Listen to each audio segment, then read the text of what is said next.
The best late-night conservative talk show in America, Sackheads Radio. And listen, there are no people better on the air to give you the best in conservative talk than Sackhead Shaun and Sackhead Clint. And we're working on the immigration papers for a certain other guy who happens to work here, too. For those who are tuning in around the world to the best in late-night conservative talk, Sackheads Radio. Sackheads Radio. Sackheads Radio.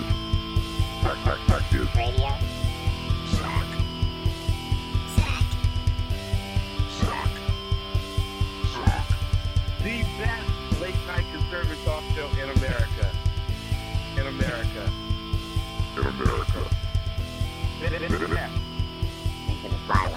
And in this web was a large, I'm pretty sure it was the biggest spider I've ever seen. And welcome to the Sackheads Radio Show live on the SHR Media Network. It is the 14th of September, 2016. Can't believe we're halfway through already. That's kind of crazy, isn't it? And it's astounding. Absolutely astounding. Plus, it's so weird. I came in tonight, and I'm driving around, and the first thing, two things I noticed. Number one, it's dark. Yes. Well, for those of you on the right coast, of course it's dark, you moron, you're saying right now.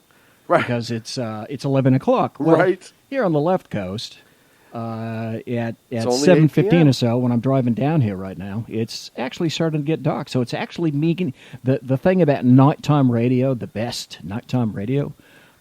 Yes. Well, actually, honest to God, now it's starting to get dark at night. And the other thing, I don't know if you noticed, and everybody there in chat and whatnot, it's a full moon. Yeah.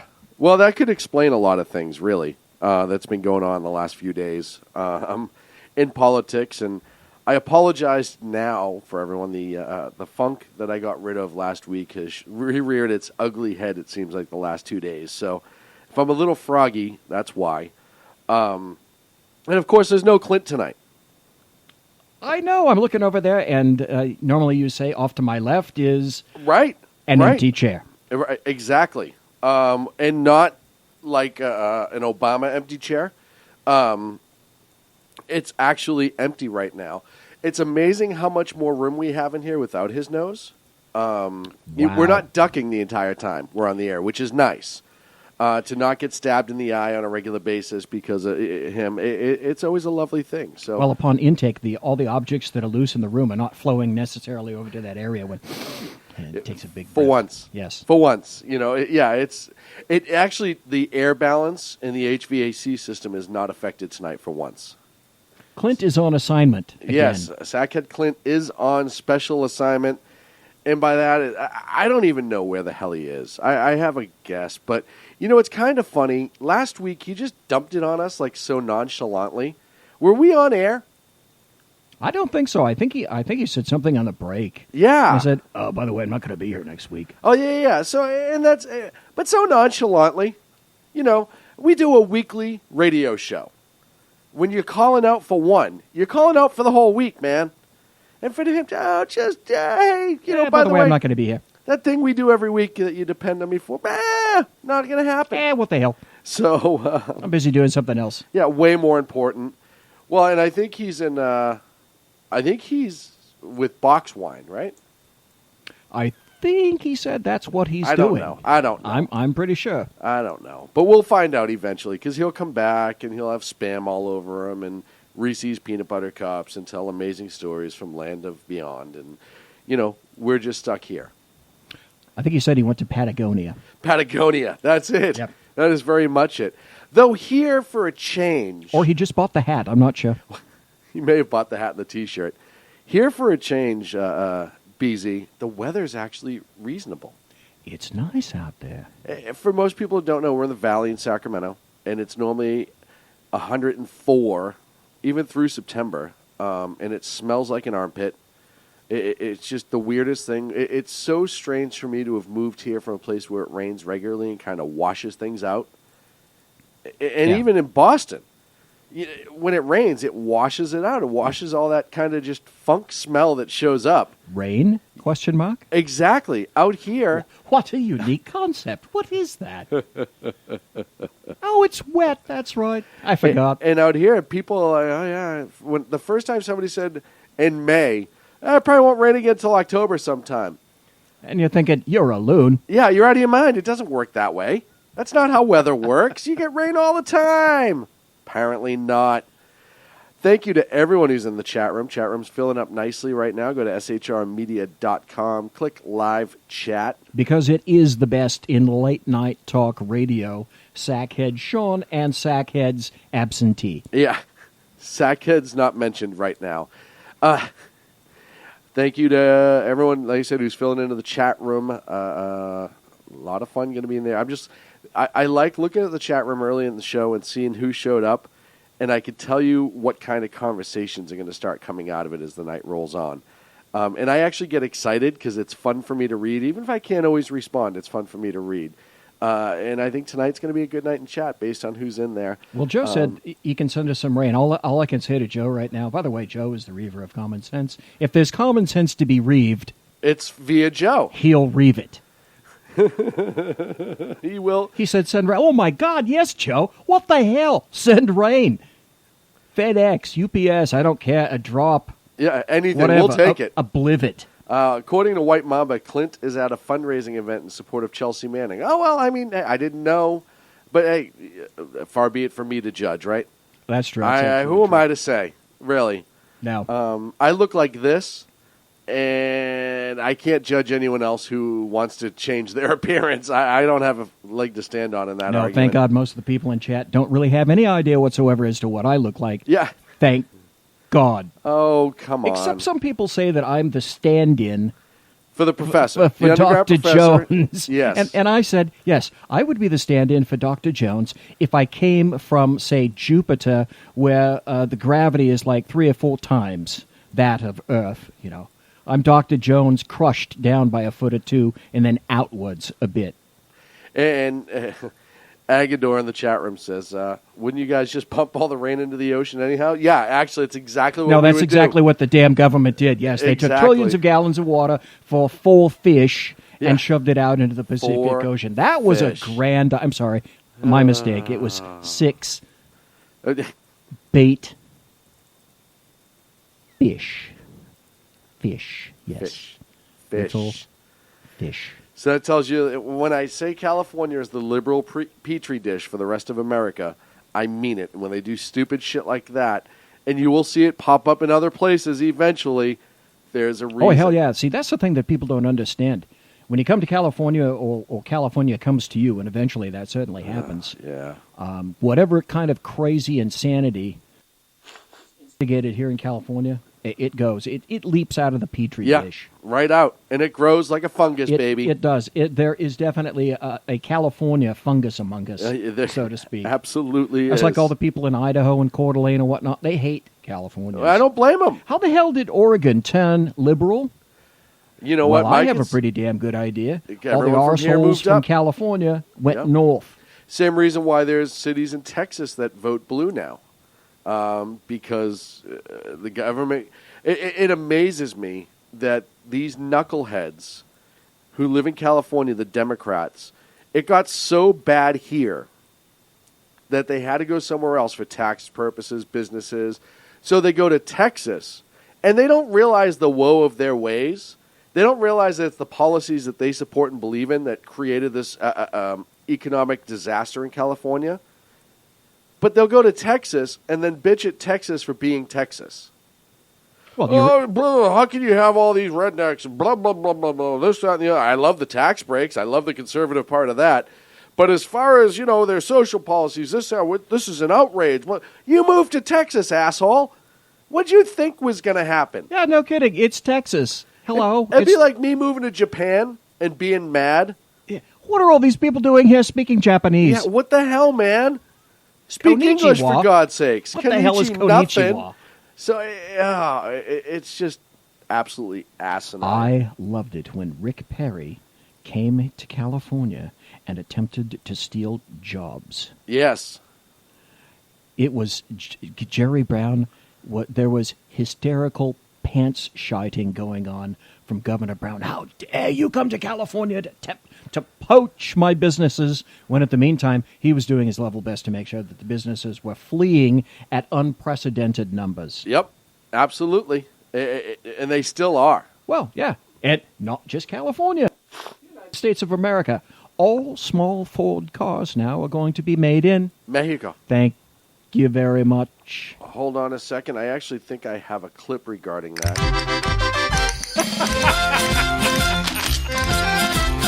Olay! 4 cars. Yeah, no.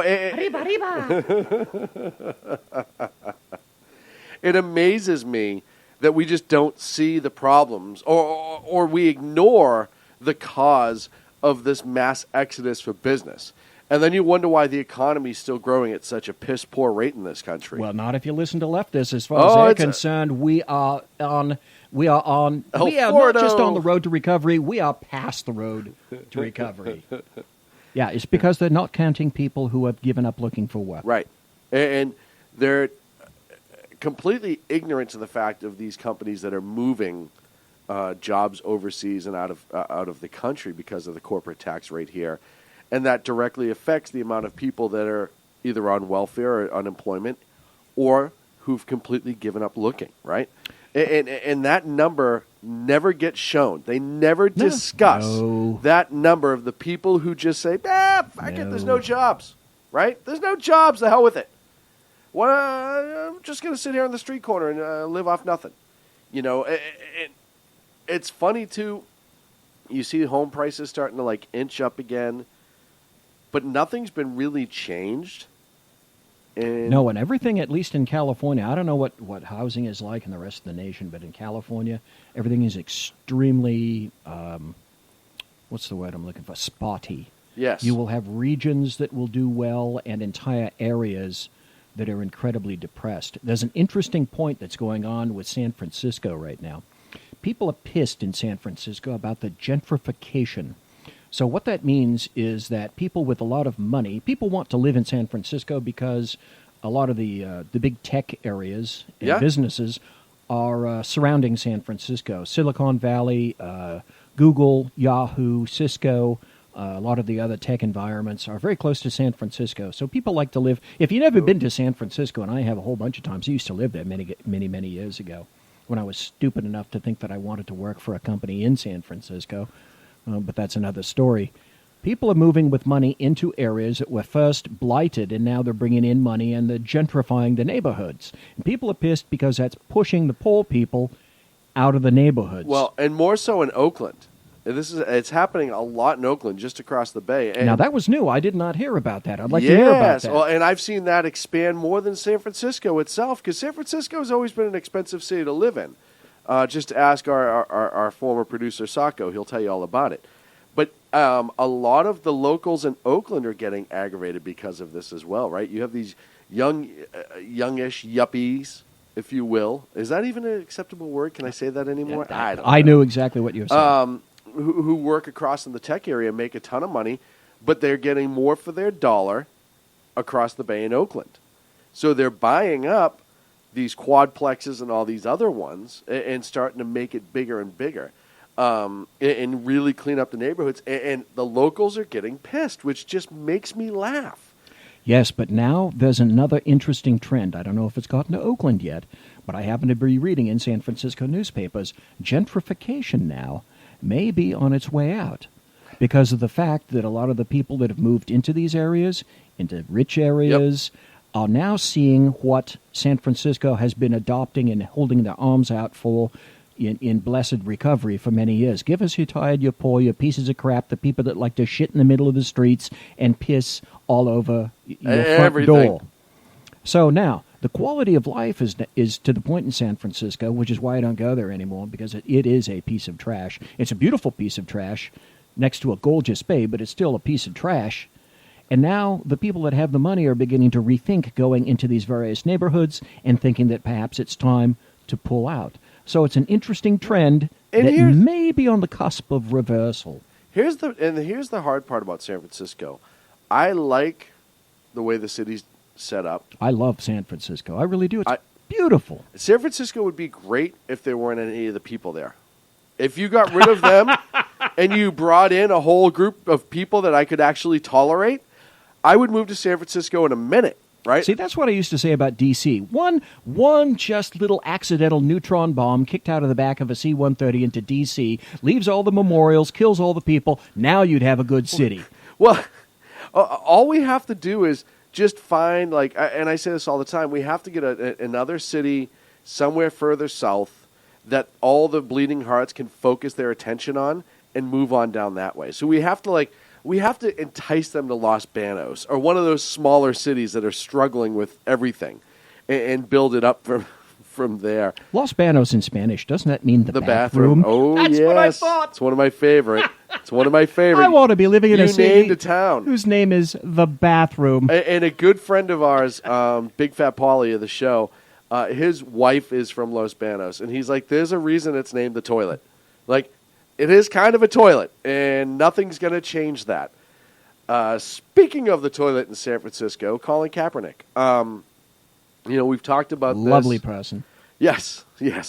God, we talked about this a little bit last week, and I don't want to go too far into this whole NFL thing because I'm just so aggravated by the NFL at this point. I didn't realize something about the NFL, and I haven't independently verified this, but Curt Schilling, who used to be a pitcher for the Boston Red Sox, very conservative guy. He's on Facebook, Twitter, really, really conservative guy. And he started a talk show this week, and he was saying on his show that the NFL only does so much promotion for the armed forces because it's in contract with the NFL to do those promotions.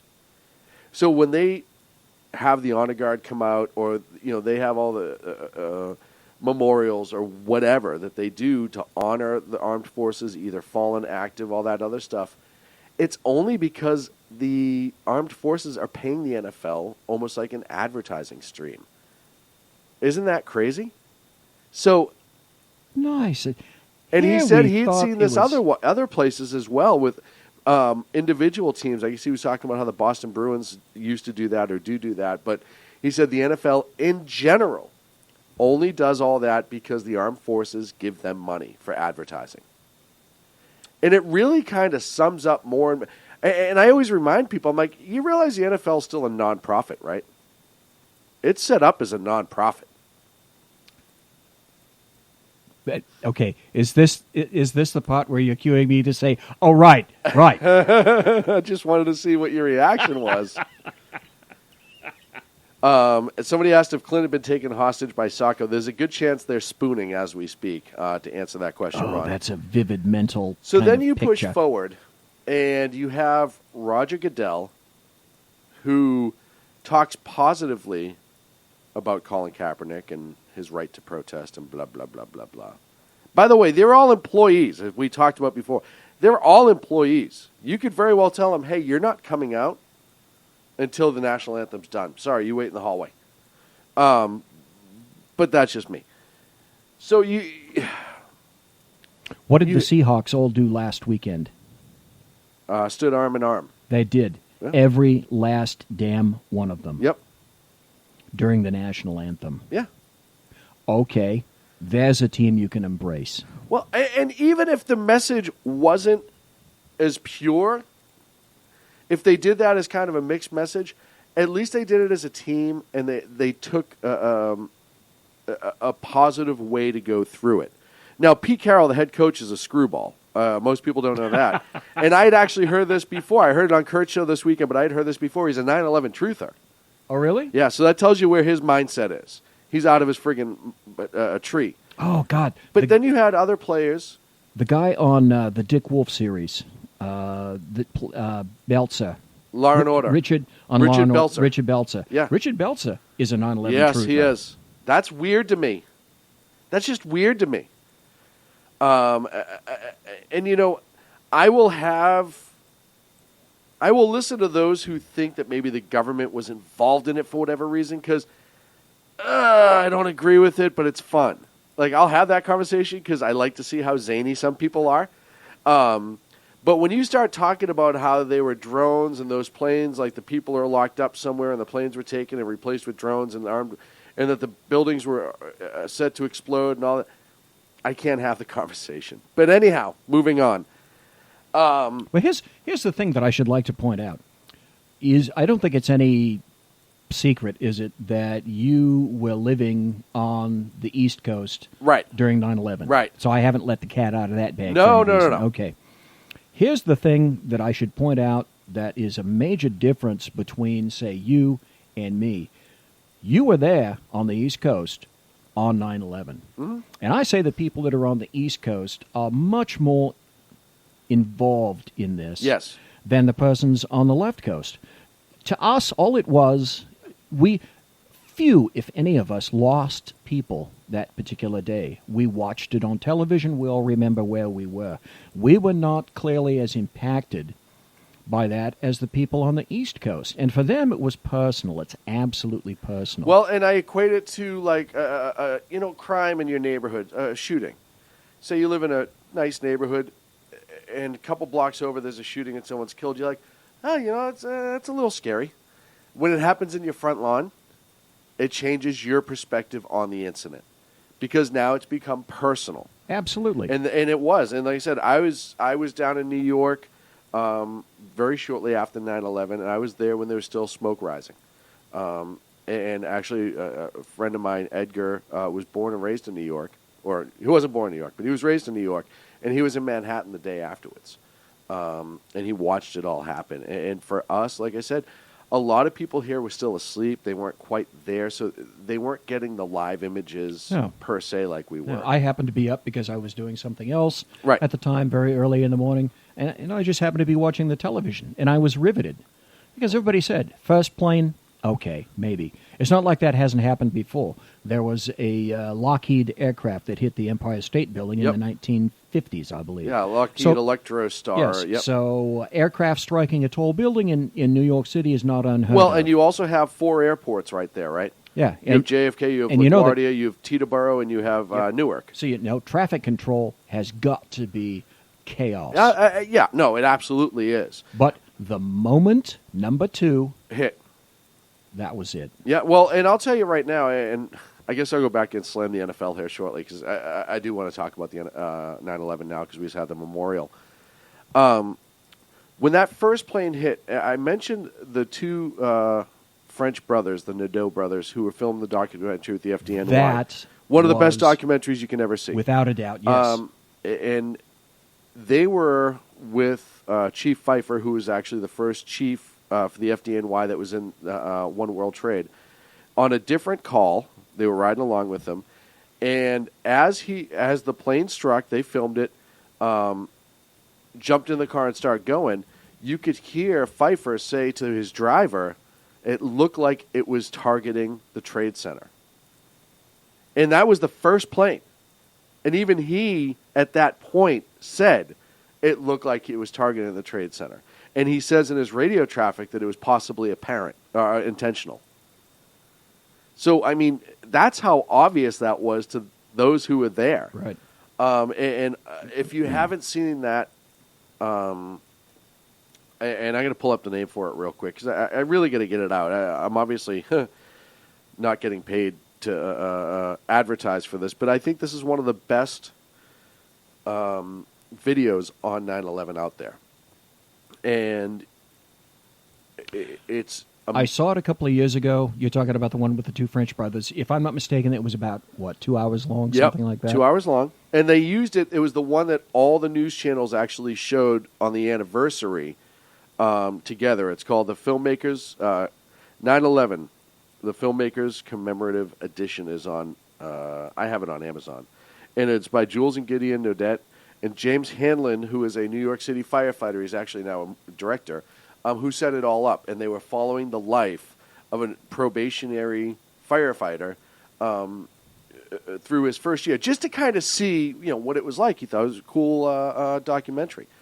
And then the obviously 9/11 happened, and the amazing part is it not only showed the destruction in 9/11, the devastation, all the horrible things that happened that day, but it also showed the human side of that day. The firefighters, the two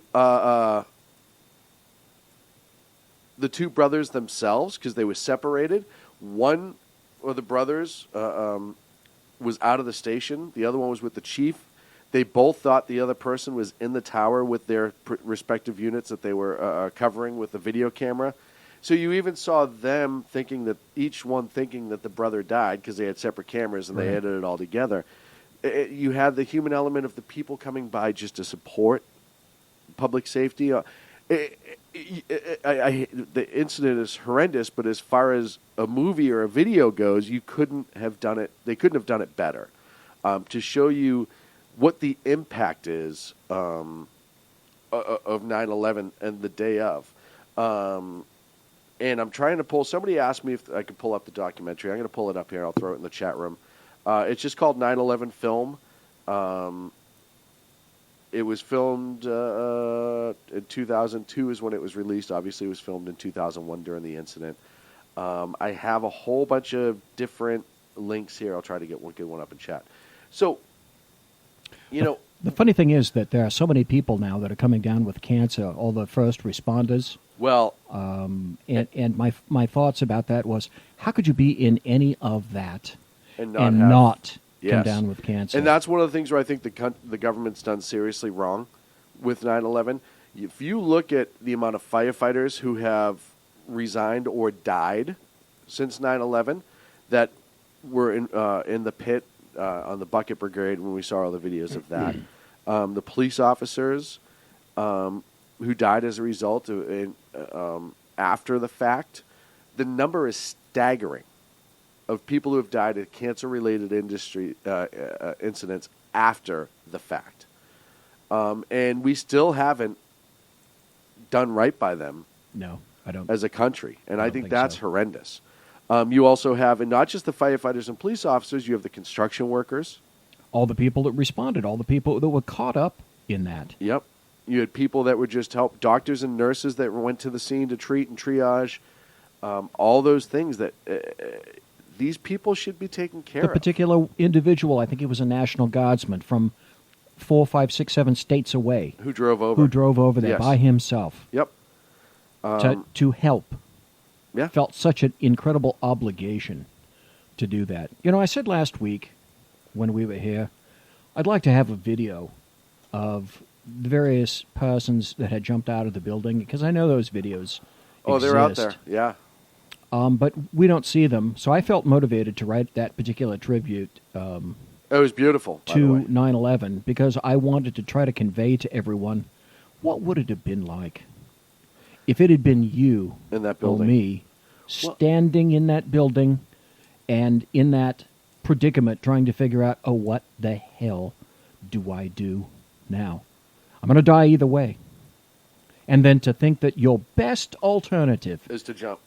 out of a Versus window. burn to death or choke to death. And knowing full well there is no escape.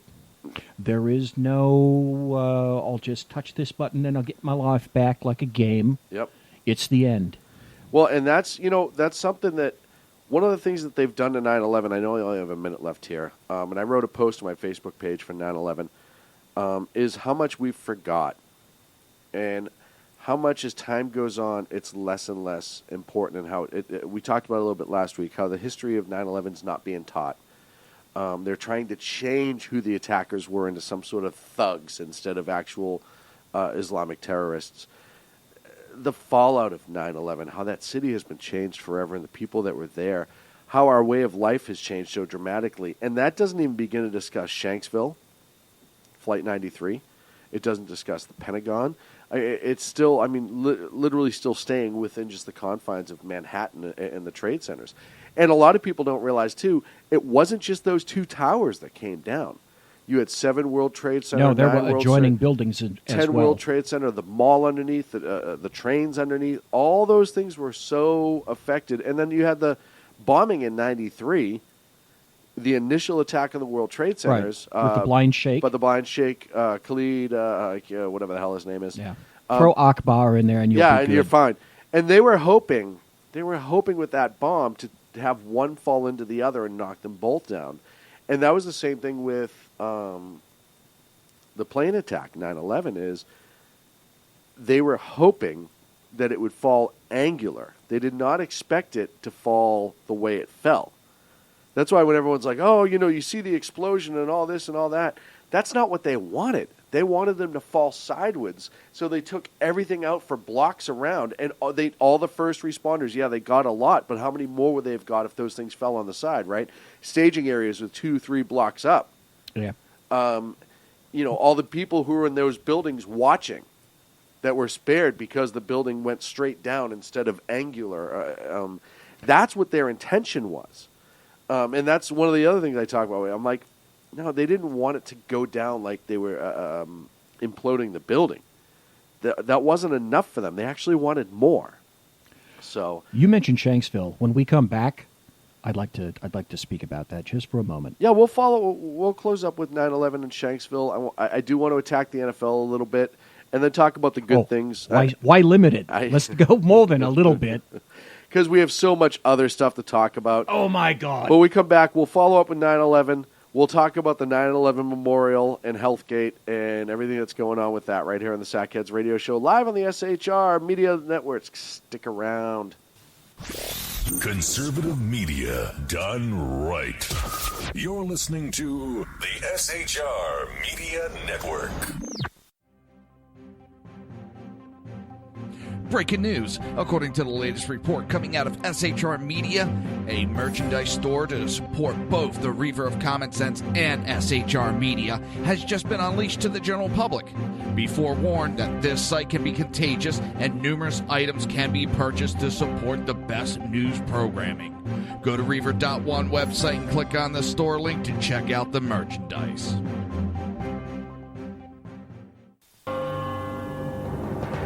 Hello, I'm Matt, a student at Hillsdale College. Here is Hillsdale President Larry Arnn on the continuing relevance of the Constitution. Many argue today that the Constitution is outdated because it addresses problems peculiar to the 18th century. Some parts of the Constitution do read rather quaintly. Consider the injunction against titles of nobility in Article 1, Section 9 of the Constitution. But is that so outdated? The purpose of the injunction is to prevent the government granting special privileges to some for partisan reasons. This strikes at the heart of the rule of law. The crony capitalism so common today is a place where the government bestows favors and tax dollars on some businesses to give them a leg up over others. This is exactly the kind of thing the Constitution was meant to prohibit. The Constitution is not so outdated after all. This Constitution Minute was brought to you by Hillsdale College. To join the national conversation on the Constitution, go to constitutionminute.com. Times are dark. The people misled by corrupt politicians, lied to by establishment media, and deceived by the false messages of Islam. A nation in confusion needs a guide. It needs a man with a cane. I'm Dave Milner. Join me on Spreaker, SHR Media, High Plains Talk Radio, Live Rebooting Liberty, and YouTube for a unique brand of commentary on the unpleasant blind guide. Because truth is not always pleasant. In a world controlled by corrupt politicians. You got a business. You didn't build that. A team of ordinary men emerge from the ashes to give voice to the voiceless and hope to the hopeless. Sackhead Shaun. Dude, I'm not saying Kyle from a stupid bro. Sackhead Clint. All good friends of ours usually show up drunk. Also starring Sacco as the producer. I'm a little bit drunk, 'cause I'm drinking. They are the Sackheads Radio Show. Every Wednesday at 8 p.m. Pacific on shrmedia.com.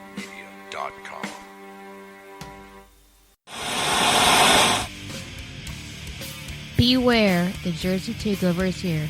Every Monday through Friday, 11 a.m. to 1 p.m. Eastern Standard Time. You can catch the Reaver of Common Sense show, hosted by Jersey Joe, right here on shrmedia.com and highplainsdailynews.com. Only Jersey can deliver hell like no one else, so consider this your fair warning.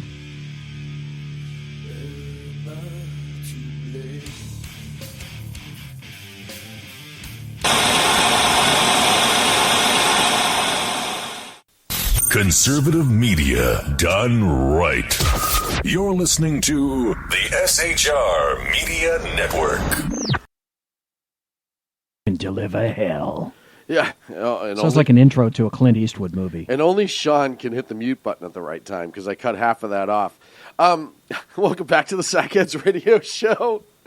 I'll get better at this eventually. I just don't know when the hell I'm going to. Well, thank God you're here because I don't know how to run that damn thing yet. Yeah, we're working on it. You got you got a pretty good intro to it in Vegas, but we'll work on it a little bit more. Yeah, I did a little puddly stuff, pushing a few buttons here and a few sliders there, so to speak. A little bit more than that. Give yourself some credit, goddammit. Okay, I won't sit here and allow this. I pushed 2 sliders. Thank God I have my Diet Pepsi right here. Yep. I was on my way over here, and I normally stop at the Taco Bell, and I get, the trash can size, the 40, 55-gallon drum size. Yeah, normally you roll it in on a two-wheeler. Yeah, right, exactly, on a dolly. And there was 75 cars in there, so I couldn't get my Diet Pepsi until I went to the refrigerator. By the way, folks, I don't know if you guys remember the first time I was here, but I told folks, and Sean was a little bit upset that I revealed it, but directly behind him, there are a series of 6 monitors, and we're watching all the channels right above Sean up there. Well, here in the studio. We're a big deal. So it's well equipped here in the studio. And the studio has a bathroom, and it has a refrigerator. So thank God I went to the refrigerator, and I looked in there, and my God, there was a Diet Pepsi calling to me. So I have one with condensation on the outside. It's great. Well, it's one of those things that we take care of our guests. And, it's just how we roll around here. We like to make sure everyone's comfortable and happy. Before we went to break, we were talking 9/11. We were talking about the attacks and just how horrific it is. And you said you wanted to bring up a point. Yes, we're talking about Shanksville. And that was, if I'm not mistaken, Flight 93, the aircraft that went down on that. Yep, United. There were 2, maybe 3 movies and shows that were made about that. And some people said that, that's just bull. That they didn't take over the plane, they didn't reach the cockpit, they didn't do any of those things, blah, blah, blah, blah, blah. And it's just a plane full of people that just happened to go down in some woods.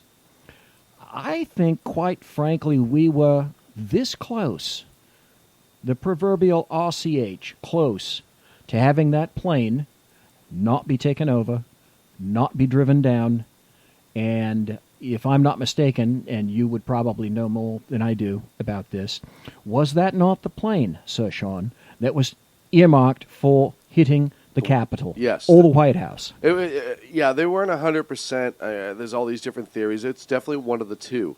And to the argument to those who don't think that the plane was taken over, we have the phone calls that they were making from the plane in the back of the plane. Yes. They were well aware of what had transpired at the Pentagon and New York.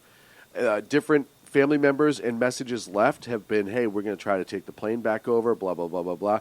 They knew they were supposed to be a weapon, and they did not want to allow that to happen. We know that. The fact that all the other planes met their mark and the pilot in charge of 93 was killed, because we hear the flight tapes from 93 from Cleveland Center calling them. You hear the terrorist accidentally hit the wrong button and transmit over the airplane radio to Cleveland Center. There's a bomb on board, sit down. This is the captain. We're turning back to the field. We know that he had enough training, the terrorist, to keep the plane in the air and use the auto-nav system.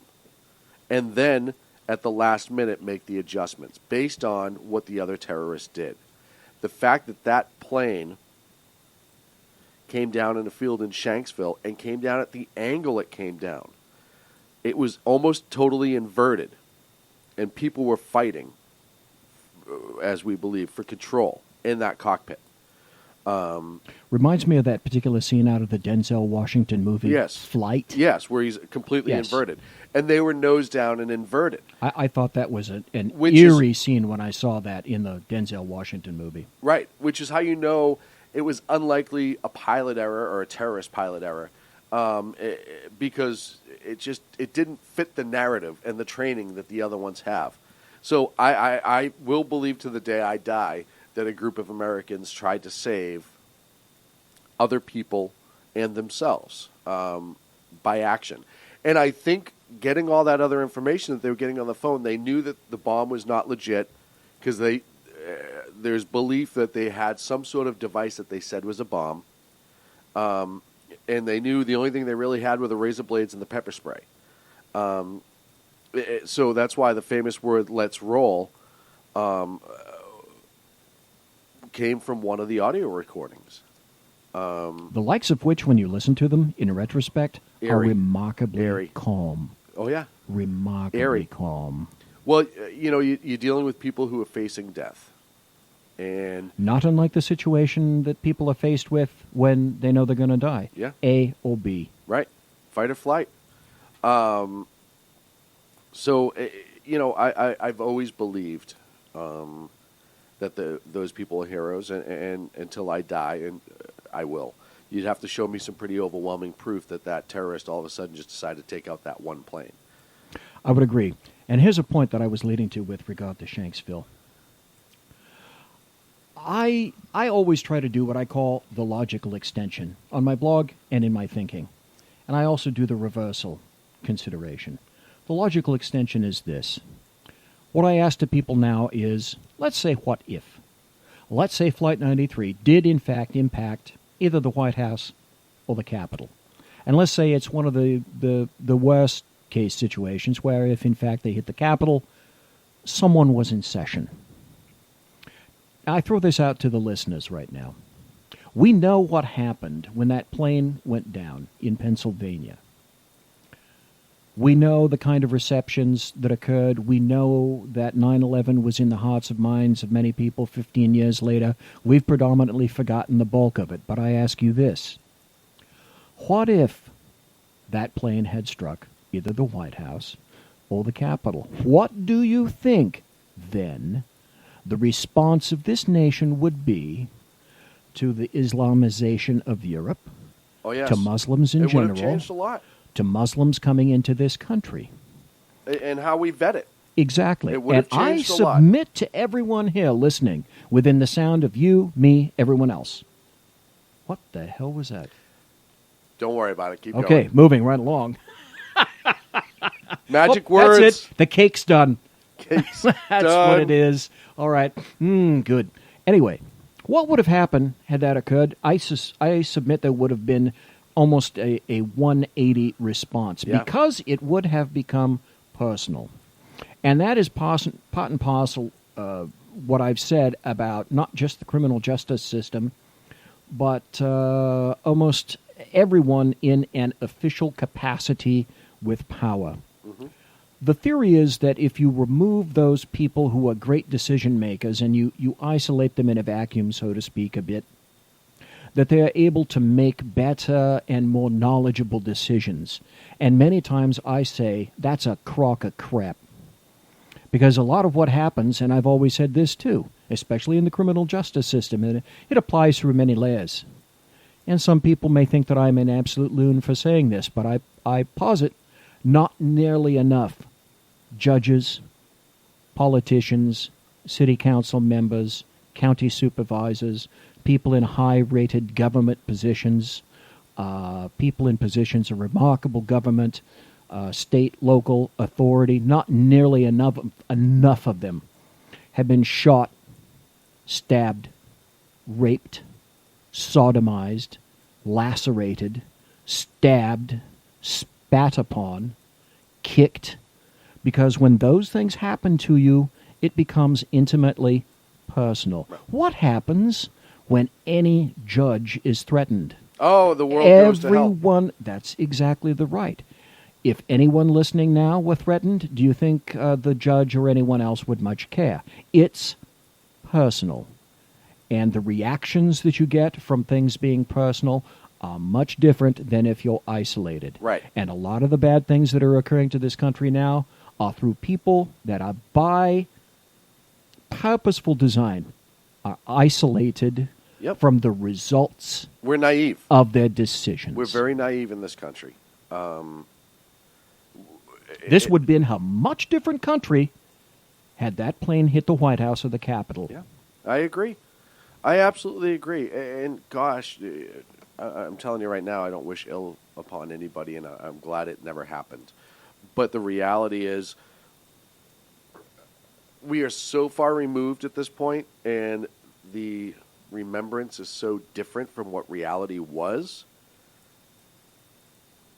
that our response to the refugee crisis in Europe is weak as a nation. People don't understand the danger. We have historical Alzheimer's. We cannot remember a thing. Yep. And we cannot understand and grasp the significance of what is occurring under our very noses. The same things that Europe is undergoing right now are the same things that Mr. Obama and various We're 10 years leftists out. and Democrats want to try. Right. And they cannot look across the ocean and see that those tactics, those plans, those programs, those idealistic, multi-culty thoughts are disintegrating before everyone else's eyes there in Europe. We're not learning. We don't want to learn. Nope. Everyone thinks that they can do socialism better than the next guy. I always love that. You know, I always love the whole, we just haven't done it right. We just haven't done it right. Yeah, You all the tell times me, it's ladies been and tried. gentlemen, where is it that socialism has worked lovingly?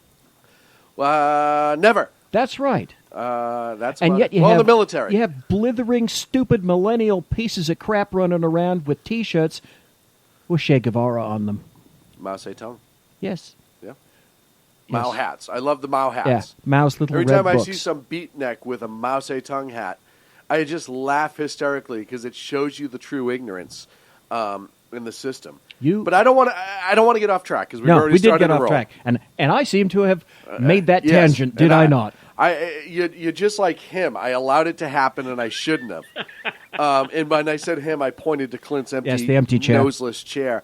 So the other thing that happened this year on the 9/11 memorial is the Hill Dog had to excuse herself early, if you will, from the memorial. Which, when that happened, my phone, why was that? My phone got lit up with people. She left the memorial early. Like, boy, can you believe this? Blah blah blah blah blah. And I actually had stayed up late the night before, and I wasn't quite with it yet. And then by the time I got caught up, the video was already out, and all my friends were sending me the video on one level or another of her collapsing into the van. And there's a couple things when you watch that video I want you to pay attention to. Yes, there are some very significant things that you can look for and see clearly. Yeah. Everyone's talking about the metal thing that fell. It could have been one in a billion things. There's all these hypotheses. It looks like it came out of a pant leg. Yeah. I don't know what that was, and I don't think anyone ever really will. But that's not... I don't want people to get distracted by that. I think that's so insignificant to the reality. Couple different things. You could see she's leaning against that post, and she's not leaning against it to relax. No. She's leaning against that because she was already starting to get in trouble, and she knew it. Yes. All of her people around her handlers, not Secret Service, but her handlers, were already aware that something was going on. They kind of had that hurry-up look on their face. And when the van pulled up, which you know... And I knew right away, if you know Secret Service at all, you'll realize that with somebody of that high profile, they would not have left planned, and that van had not been there. That van is always sitting there waiting so she doesn't wait outside. Right. And the fact that she had to wait speaks volumes. Right. It shows you how bad things got and how quick things got. Yes, rapid. It wasn't like, hey, keep the van on standby all the time. She's not feeling well. She crashed hard, if you will. As she starts to fall, and people kind of grab her. You know, you're the guy to the left, and then the guy that was walking in front of her kind of turn around.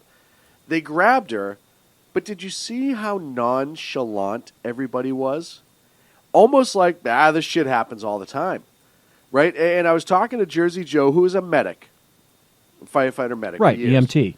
And even Joe said, hey, that was my career, and if somebody collapsed like that, you still react more exuberantly, right? And it wasn't. It was the weirdest thing in the world. And they just kind of like poured her into the van, which I thought was a little strange too. One description I saw said that she was thrown into the van like a sack of potatoes. Yeah. All I can equate it is when Reagan got shot, right? They just kind of jammed him into the limo. And that's kind of what they did to her, but not with the same gusto. Yes. It was almost like they were loading luggage. They just toss her in, she's fine.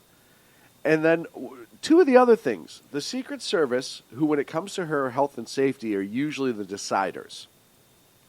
They're usually the ones who say, no, we're going here. The rule with that is when it's a high-level protection, they pre-designate all the Trauma 1 centers. The Trauma 1 is the absolutely most advanced trauma center in the area. And they know if there's an emergency, this is our primary, secondary, whatever. They make those plannings. Right. Your prep team always does that. They get her in, apparently Secret Service, and I forget said the name of the hospital, but hey, Trauma 1, let's go. Her handlers said, no. We're going to go to Chelsea's. Now, a month and a half ago, I'm going to eat my words a little bit, I was on here and I was scolding people for rushing to judgment on her health. And the only reason being is because that's what the Democrats did with McCain. And I remember that clearly. Worried about his psychological, worried about his physical and his age, all these things. They attacked McCain. And I remember that. McCain released almost 1,200 medical pages. Right. Unprecedented. So as time has progressed, I've begun to believe more and more that there are health issues, obviously, including the big... contrary to the left saying, "Oh, you have to stay away from this," and how dare you? This is sexist. Christina Amanpour, CNN. Oh, this is sexist to be talking about this like this. How dare you? Well, she said, "Oh, it's a woman having a sick day." Yeah, exactly. She needs a sick day. So ridiculous. That's what you play when you have nothing to say. Is the card the ist card? Yes. Sorry, I'm answering a statement. Ken, you were right. I'll say that. But anyhow, they didn't All right. go... What was Ken right about? About the medical stuff. Oh. And I'm not going to give him too much more than that. So... 2/3, Ken. Stop while you're ahead. 2/3 of credit. But they didn't go to the trauma center. They went to Chelsea's house. And I said, well, that's weird because in order to treat her for passing out, have oxygen, have all this stuff available, and a doctor nearby, I know that there's one that travels with her, but... Dr. Lisa Bardak is the one that's always in the photos and was with her when she dumped. Well, she's the one who immediately afterwards were doing the hand stresses. Yes. I have a photograph of that as well. That's a neurological test. Yes. But I said, there must have been a setup already at Chelsea's for this contingency. Because they wouldn't have gone there if they didn't think they were able to medically treat her for whatever her ailment was. So it was very, very strange. I know why they stayed away from the hospital, because they don't want her illness to become public. Oh, no. Because then it would have to have been on record of some sort. Right. You don't go to a hospital without being treated and without there being resultant paperwork. That doesn't happen. Absolutely. But there are two interesting points about that. And this may be the tinfoil hat wearer in me coming out. And a lot of things were said.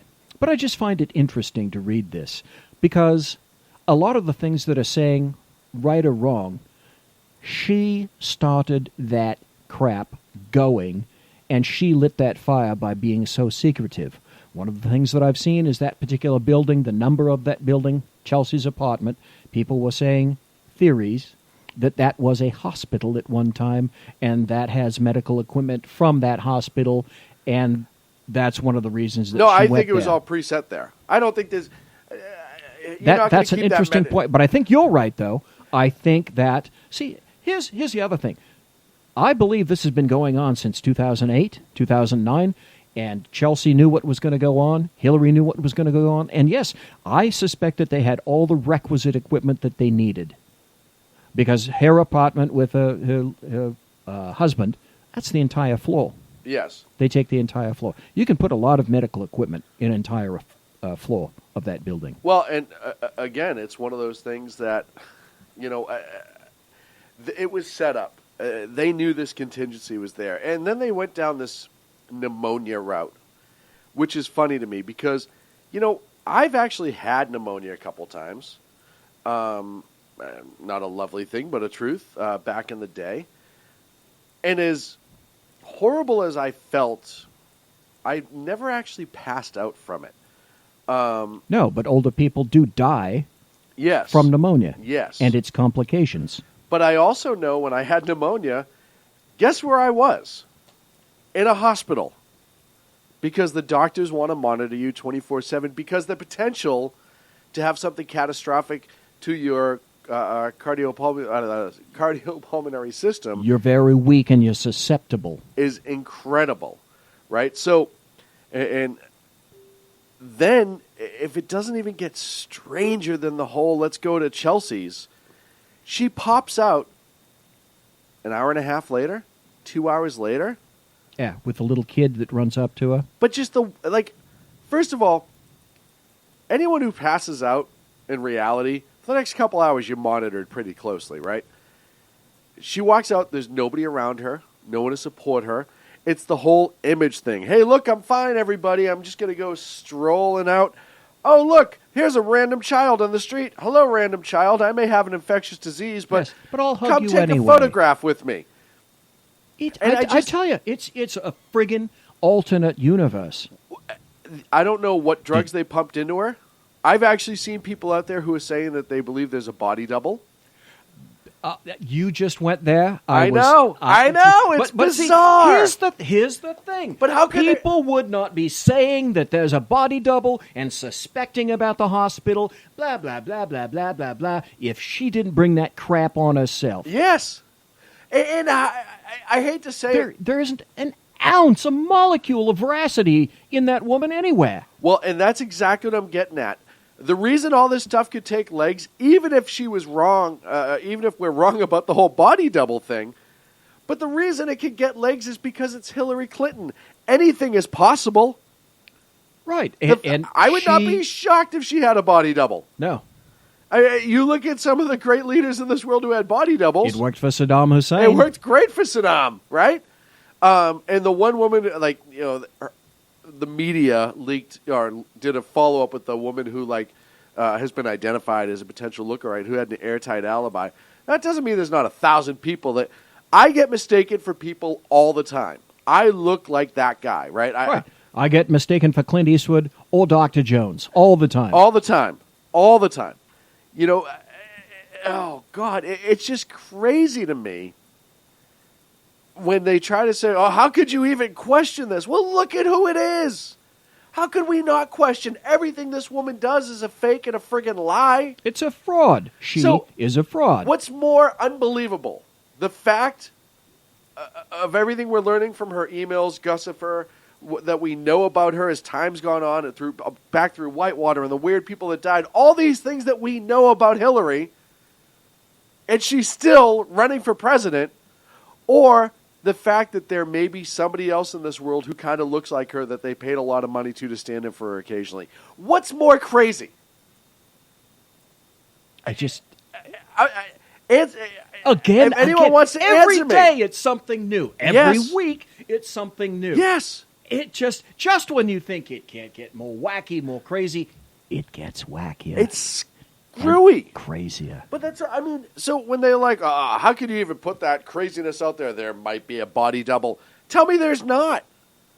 Well, tell me it hasn't happened before. Right. In reality. Right. And been documented with other persons in high places. Yes. The first thing that comes to mind out of this when I was thinking about that and I started hearing about the body double thing is, remember Kevin Kline? Yes. Remember the movie Dave? Yes. I first thought, good God, I've already seen this in a movie. Absolutely. And when it comes to Hillary, Nothing is beyond the point of possible. She so madly has to have that position. She'll do anything for it. It's so bizarre what a narcissist she is. I've even read, and this is what I love about stuff like this, is the variations of theories that come out as to why, how, what. And I I do love all the Weekend at Burmy memes that we're seeing out there. Oh, there was some great graphics out of that. Great ones going around. But my favorite part of all of this is the people who just come up with these different theories. Like I was reading somebody, and they're like, oh, that was all completely to turn around and try to hide the deplorables comment from 2 days earlier. And that she wanted to change it to her being ill to try to get sympathy from the media and the people. Oh, look at her, she's ill, blah, blah, and that it was all an act. And for a second, I was like, oh, come on, this isn't a... Oh, but it's Hillary. Oh, wait. It's Hillary, right? That's the sad part about her. It's like, it gives me pause. Yes. You have to consider it now with Hillary. And I hate being that guy. How can you not? I want to immediately dismiss the crazier things, but you can't. No, you can't. You just have to stick with it. We're up against a break. Holy moly, we are. We are. When we come back... An hour. Where did it go? Yeah, no kidding. So we have more Guccifer. I want to talk about Colin Powell and the Clintons. Oh, do we ever? I want to talk about a little story that popped up. It's not getting a lot of play, but it has to do with John Kerry, which is kind of a big story out there. And I have an now. Interesting point about some hostages for you people. Which we will discuss. That the media is not talking about. All that and more here on the Sackheads Radio Show live in the SHR Media Network. Conservative media done right. You're listening to the SHR Media Network. Breaking news. According to the latest report coming out of SHR Media, a merchandise store to support both the Reaver of Common Sense and SHR Media has just been unleashed to the general public. Be forewarned that this site can be contagious and numerous items can be purchased to support the best news programming. Go to Reaver.one website and click on the store link to check out the merchandise.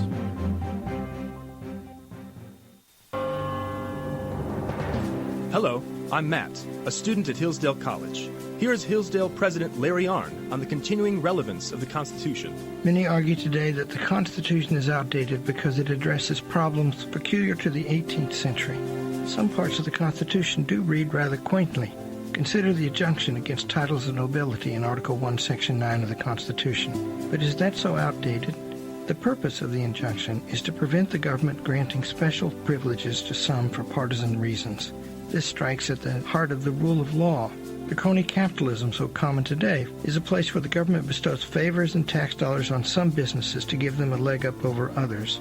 This is exactly the kind of thing the Constitution was meant to prohibit. The Constitution is not so outdated after all.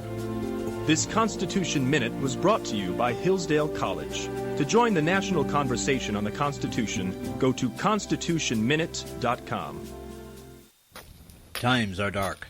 The people misled by corrupt politicians, lied to by establishment media, and deceived by the false messages of Islam.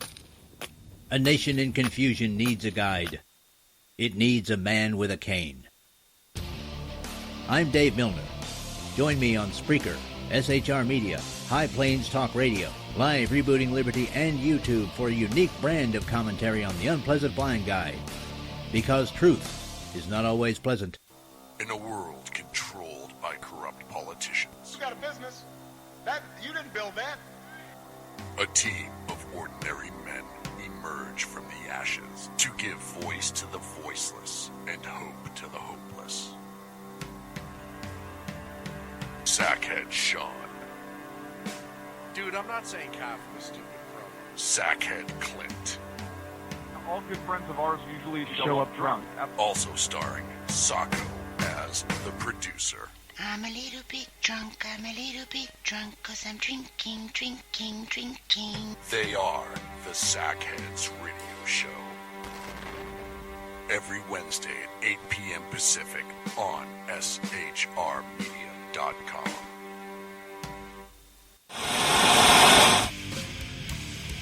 Beware, the Jersey Takeover is here. Every Monday through Friday, 11 a.m. to 1 p.m. Eastern Standard Time. You can catch the Reverb Common Sense Show, hosted by Jersey Joe, right here on shrmedia.com and highplains.dailynews.com.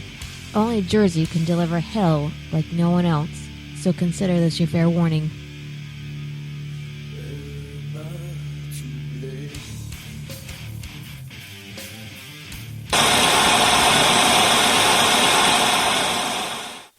Conservative media done right. You're listening to the SHR Media Network. Live on the SHR Media Network. And welcome back to the Sackheads Radio Show, live and direct on the SHR Media Network, conservative media. Ouch. Done right. You know, here's the problem. He's not here. I don't need this shit from you. Okay? I don't need it. All right. How much did he pay you? That's what I want to know. He paid me in... Where's the guy? The one who's making me do all this extra shit.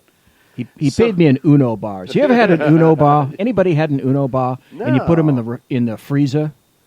Oh, Uno bars in the freezer, and you eat them out of the freezer. They're frozen. Oh, that good, huh? Good stuff. The Uno bar. Free plug tonight. A lot of it going out, really.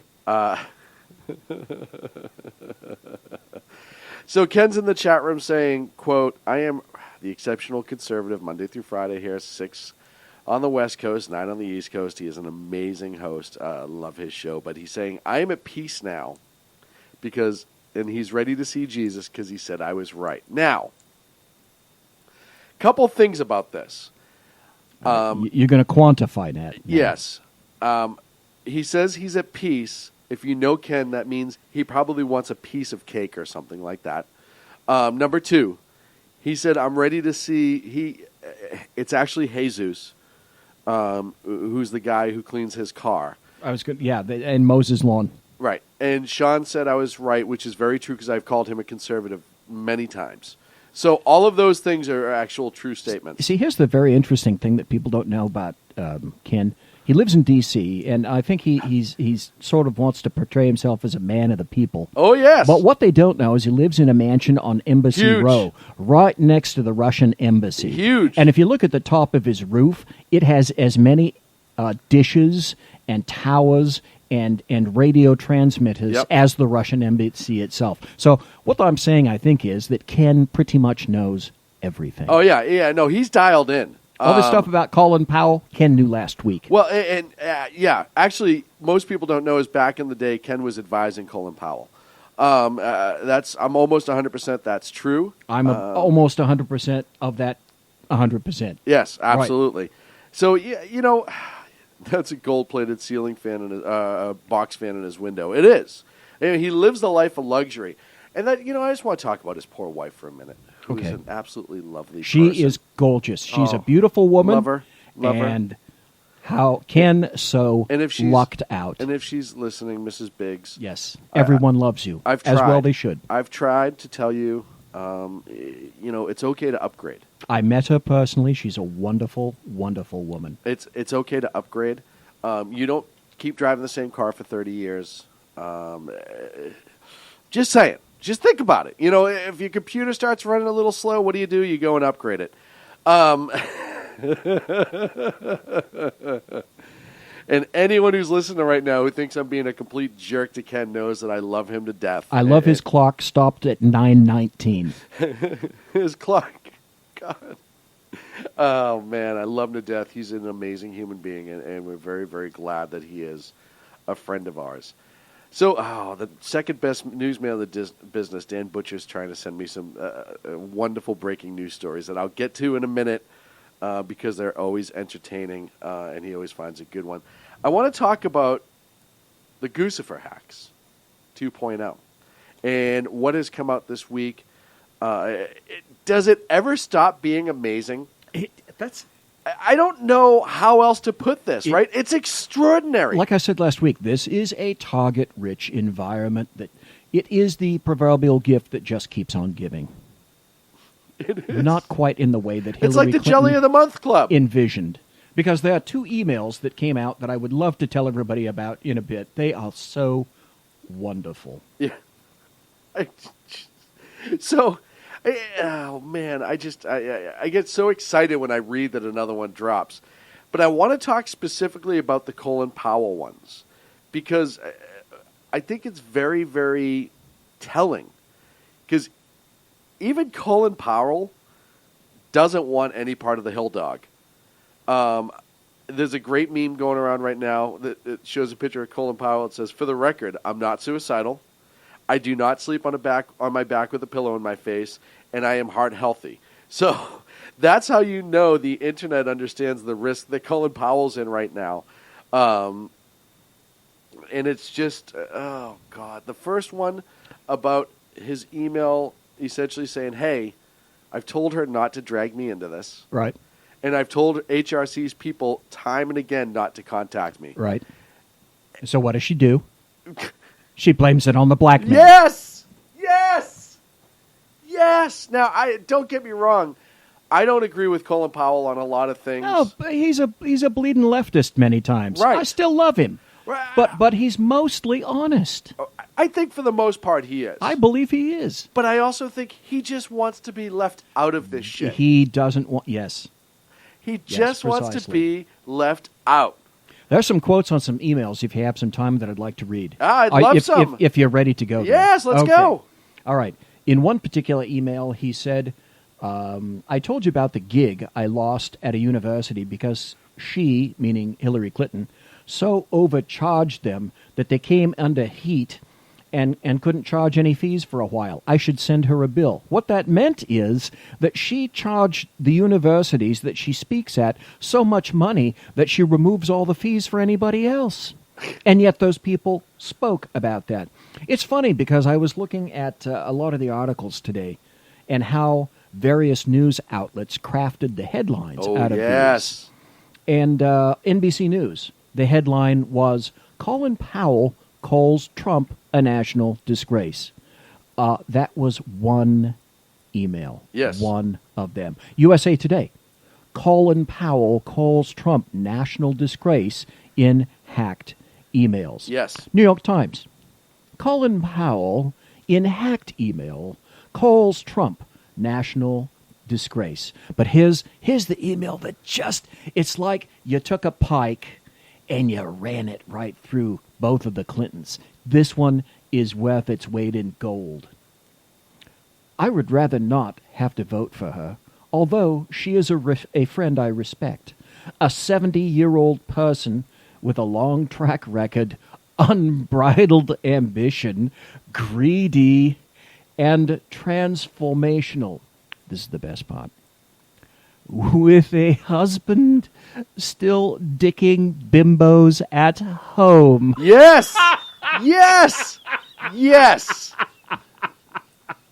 That's glorious. That is absolutely unbridled. That's lovely. That's in, and of course this part too. Somebody mentioned this already in the chat room. Oh, I love this. I can't leave this part. You know what? If I could retitle the show, I would title this "Dicking Bimbos at Home." Oh, this is great. The July 26, 2014 email came just days after the Post. It's the New York Post they're referring to, which Powell appears to cite. They reported Bill Clinton reportedly has a buxom blonde mistress who visits so often when Hillary Clinton isn't home in Chappaqua that the former president's Secret Service detail has given her the unofficial code name Energizer. Oh, my God. Yes. I love that. That's right out of a movie. That's absolutely out of a movie. Well, you look... listen, we all know who Bill... And this goes back to when you hear stories and it's hard to not believe them. Everybody knows who Bill Clinton is, and everybody knows what he is about, like him or hate him. But why are we shocked by this? And again, it goes back to the Clintons being the Clintons. Why is anybody shocked by any of the shit that comes out of the Clintons? No, we're not shocked. Actually, I'm pointing fun at them because they're not shocking. They're just extremely shabby. Hillary's code name's Blue Flu. They're just shabby, irreverent people. Yeah. Oh, God. And the time has so far gone, and they're trying to relive their glory days, and all I want them to do is just go away. There's another email where Colin Powell writes, Peter, I'm back from the Bohemian Grove. Surprise, surprise. I sat next to Stephen Harper. Stephen Harper is the former president of Canada. A couple of times and had a nice discussion. Grove attendees know that Trump is a disaster. Okay, out of that, all of the other agencies, news outlets, organs, take that and make it all about Trump. So if that's not clear and obvious bias, I don't know what is. But it's also interesting when he writes in the email, most will vote against, but quite a few will not vote for Hillary and will vote for a third-party candidate. And this is coming from the inside. Yes.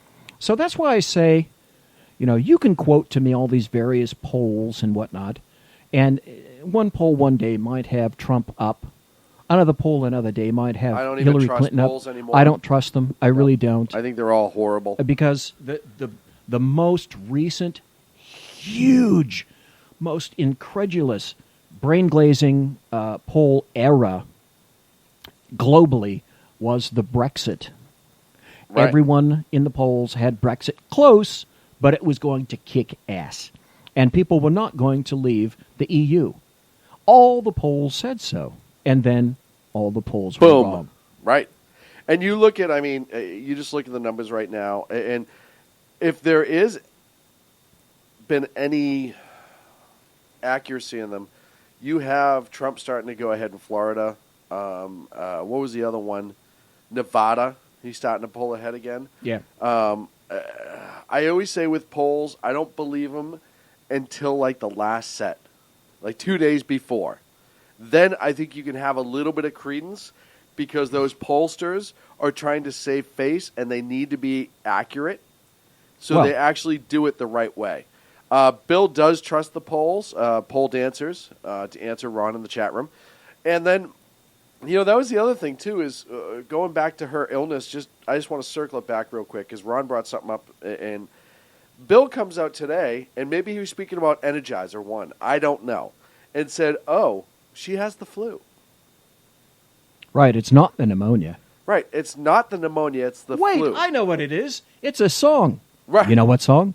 It's the Rockin' Pneumonia and the Boogie Woogie Flu. Yeah.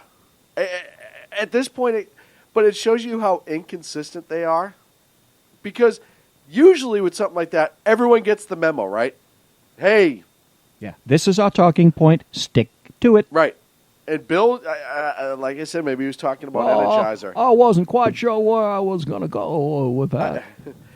Maybe he was calling her a flu. I don't. She's just like a flu, She gets in you and you can't get her out.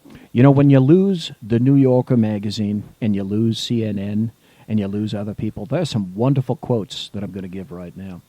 One particular Clinton ally said that she is a, quote, self-inflicted fucking nightmare. Yes. I love that quote because that's absolutely true.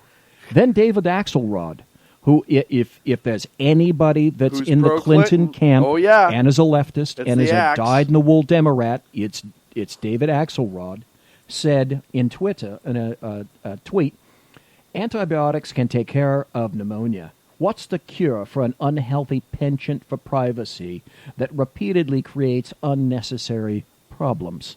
Well, there is no pill for that. Thanks for pointing out the obvious, David Axelrod. See, the funny thing is Hillary wants it both ways. Oh, yes. And she can't get it both ways. Well, and then you had, if she blamed her email memory issue on some kind of a neurological condition, she said, I can't recall 39 times to the FBI. then doesn't that, in fact, make the health of Hillary Clinton a serious an issue? Opened that door. She did. Absolutely. If she opens the door, she must expect people are going to walk through. You can't have it both ways. Exactly. Hillary Clinton. You Exactly. And now, sticking with emails, her little assistant ended up on the Hill. Did you have any other quotes? I'm sorry. No, that's fine. Those were my absolute two favorite. No, you know what? The bimbo comment's my favorite. I think that is Dicking Bimbos. Isn't that a garage band? Yeah. The Dicking Bimbos. Dicking Bimbos. Playing here tonight. Pick your favorite club. One time only, the Dicking Bimbos. You can't write this. So we had the man who set up Hillary Clinton's server. Gosh, was this Monday or yesterday? I want to say it was Monday. Ended up on the Hill to be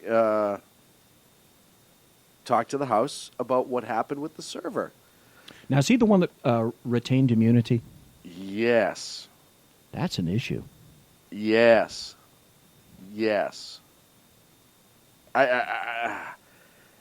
Everybody, it's so funny how nobody wants to talk.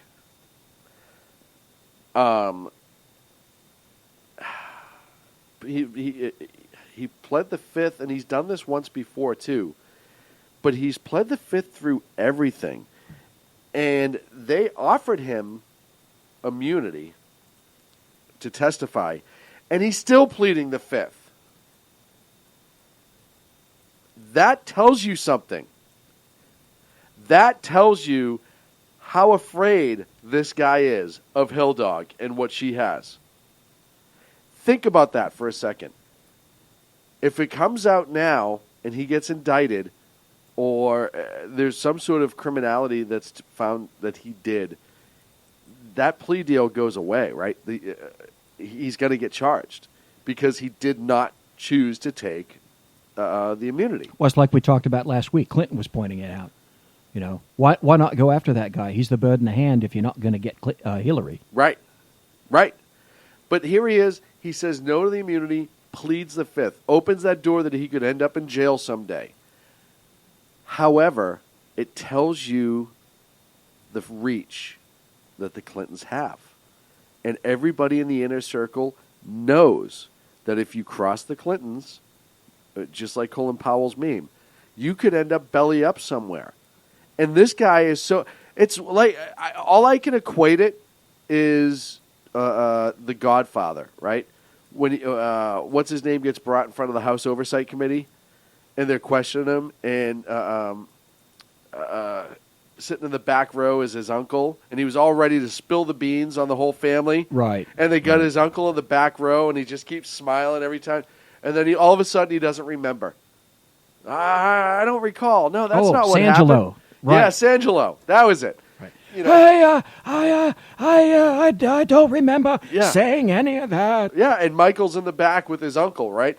So that's exactly what this was. Like, if you pan the room, there's probably a relative of his just like standing straight up, like and a Clinton handler next to him. It's very frightening to me that somebody would rather risk their freedom with jail. All the deaths around the Clintons. But here's the thing. All the deaths around the Clintons, whether it's specious or not, weighs on a person's mind. Yes. After, to the point where people begin to wonder, well, I wonder if there really is something to this, with all the bodies dropping around the Clintons over the years. Yes. Maybe I had best mind my P's and Q's. You know, it's no secret that the Obamas despise the Clintons. Oh, yes. But it's also no secret, politically, strategically, tactically thinking, that if Obama did not support Hillary to whatever extent he could, he knows, she knows, where all of his skeletons are, where the bodies are buried, where in the graveyard they are. And sometime before we go, I have one story that I'd like to talk about. Well, but it also tells you why there's and it's about Obama. But yeah, people have, right or wrong, It's something that's going on in the back of people's minds. Yes. And maybe it has been crafted and enabled and allowed to expand under the Clintons themselves. It's not entirely impossible that they are benefiting from the fear. Of course. Of, I don't want to be some guy found in a park and have an investigation done by the federal park police who couldn't investigate their way out of a thimble. Well, and the one I always point to is the girl who is an alleged mistress of Bill, who was allegedly about to go public. She was a Starbucks employee, and a couple nights before she was supposed to go public with it, that Starbucks was quote-unquote robbed. Her and 2 employees were shot and killed. She was shot to the back of the head twice. The store was locked, and no money was taken, and DCPD ruled it as a homicide. As a robbery gone wrong. Wait, what? Wasn't broken into. Everyone knows that a double tap to the back of the head is an execution. Frank Underwood. Right. So you start to have to ask these questions. And if you get into business with them, like this guy, don't get me wrong, in a way I feel for this guy because I'm sure he wasn't like, hey, Mrs. Clinton, you want a server in your basement? I'll take care of it for you. I'm sure he was just some IT guy at the State Department. They were like, hey, you need to go do this now. Okay.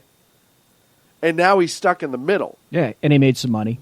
Well, yeah, sure he made some money on the side, but at what cost? He wasn't a government employee. Right. He wasn't screened. He wasn't backgrounded. He had nothing to do with security. All of that. And didn't know anything about security. All of that's a problem. But I'm just talking about the situation that he ended up in. Oh, right. You know, how do you say no? Yeah. Good luck being him and trying to extricate yourself out of that. Right. What do you do? You know, it's almost like the mob showing up and go, hey,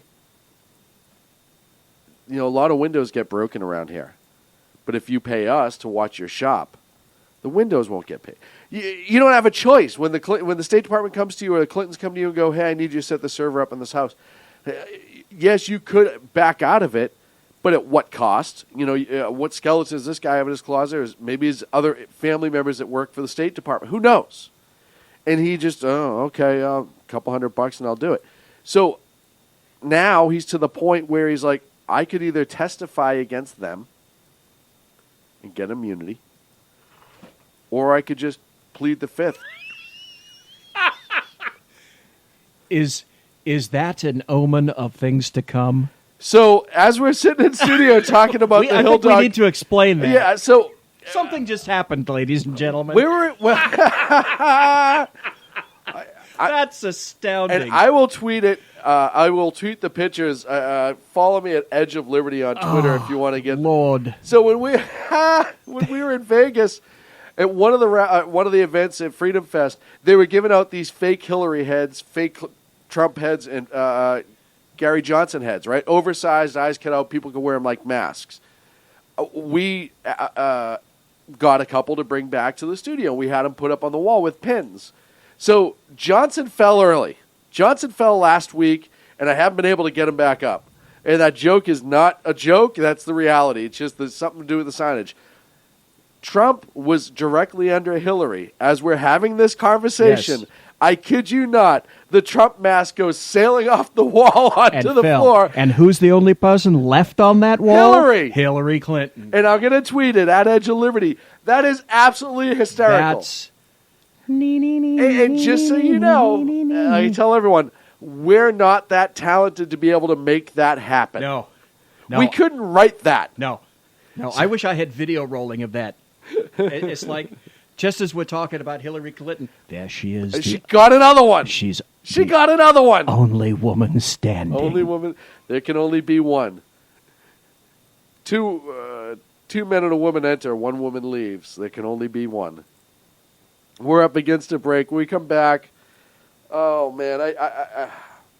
The fastest 2 hours in late night radio right here. It's been rolling right along, man. I want to talk about Obama golf. I want to talk about... that's the one that I want to talk about. Yes, Obama golf. And there's a story it has not received the media play that I believe it should. I agree. And there's also a story out there about Kerry that I want to get to, too, because Frankenstein's fallen under the radar, and this is kind of a big story, I think. So definitely worth listening to right here on the Sackheads Radio Show live on the SHR Media Network. Don't go away. Conservative media done right. You're listening to the SHR Media Network. Breaking news. According to the latest report coming out of SHR Media, a merchandise store to support both the Reaver of Common Sense and SHR Media has just been unleashed to the general public. Be forewarned that this site can be contagious and numerous items can be purchased to support the best news programming. Go to Reaver.one website and click on the store link to check out the merchandise.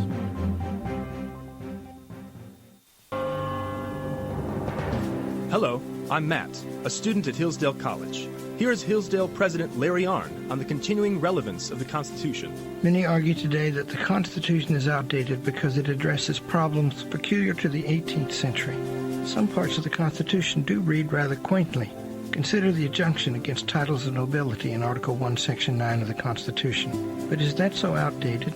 The purpose of the injunction is to prevent the government granting special privileges to some for partisan reasons. This strikes at the heart of the rule of law. The crony capitalism so common today is a place where the government bestows favors and tax dollars on some businesses to give them a leg up over others. This is exactly the kind of thing the Constitution was meant to prohibit. The Constitution is not so outdated after all. This Constitution Minute was brought to you by Hillsdale College. To join the national conversation on the Constitution, go to constitutionminute.com. Times are dark.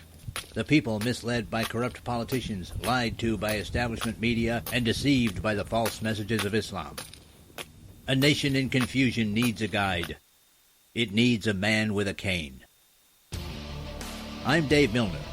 Join me on Spreaker, SHR Media, High Plains Talk Radio, Live Rebooting Liberty, and YouTube for a unique brand of commentary on the unpleasant blind guide. Because truth is not always pleasant. In a world controlled by corrupt politicians, You got a business. You didn't build that. a team of ordinary men emerge from the ashes to give voice to the voiceless and hope to the hopeless. Sackhead Shaun. Dude, I'm not saying coffee was stupid, bro. Sackhead Clint. All good friends of ours usually show up drunk. Also starring Sacco as the producer. I'm a little bit drunk, I'm a little bit drunk, 'cause I'm drinking. They are the Sackheads Radio Show. Every Wednesday at 8 p.m. Pacific on SHRmedia.com.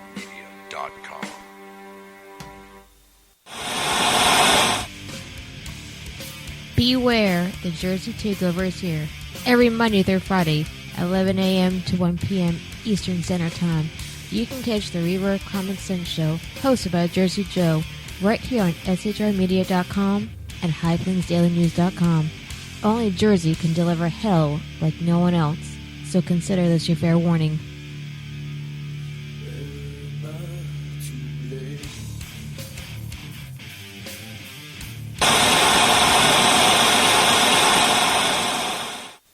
Conservative media done right.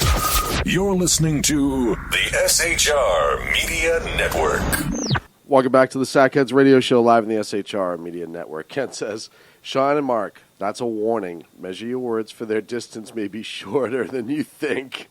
Insert evil laugh here. It's very, very true. And then all of a sudden I got lit up. It was weird. Like, people are coming after me for things. $1 million. Yeah, that's what I need if anyone's willing to. Shaun at shrmedia.com. Anywho, I'll take $1 million. I'm easy. So, Dr. Evil. You had a really good story about the president and a couple of hostages. And please, feel free to frame it, wrap it up, and send it on out. Because I agree with you. I think this is ridiculously underreported. I have a friend named Susan Katz Keating that I met in college. And she went on to be a reporter. She's written for tons and tons of publications. People, Time, New York Times, Soldier of Fortune, People magazine, just a number of places. She had an article that came out, I believe, on the 8th. It said hostage rescue was aborted while Obama vacationed. And what happened was this. There were some hostages taken. A U.S. Spec Ops team was entering eastern Afghanistan, and they were awaiting final mission approval from President Obama while they were speeding toward the particular objective. And as they got close to the target, which was some sort of a makeshift prison-type compound, they were ordered to stand down. Does that not sound familiar? The president, who was vacationing on the island of Martha's Vineyard in Massachusetts... Not our fault. Yeah, didn't have time to give the required final go-ahead. He wanted 24 more hours to consider the rescue. And so what you have to ask yourself is, rescue, why are we going out there? Who was it that was captured, and why necessarily was the mission aborted? Well, the deal was that the Spec Ops folks were trying to recover 2 civilians. One was an American named Kevin King. The other one was an Australian named Timothy Weeks. And they were kidnapped August 7th. Ladies and gentlemen, that's last month in Afghanistan. So this is not a story that's a year old. This is a story that's fresh. The kidnapped men, they were English teachers at the American University in Kabul.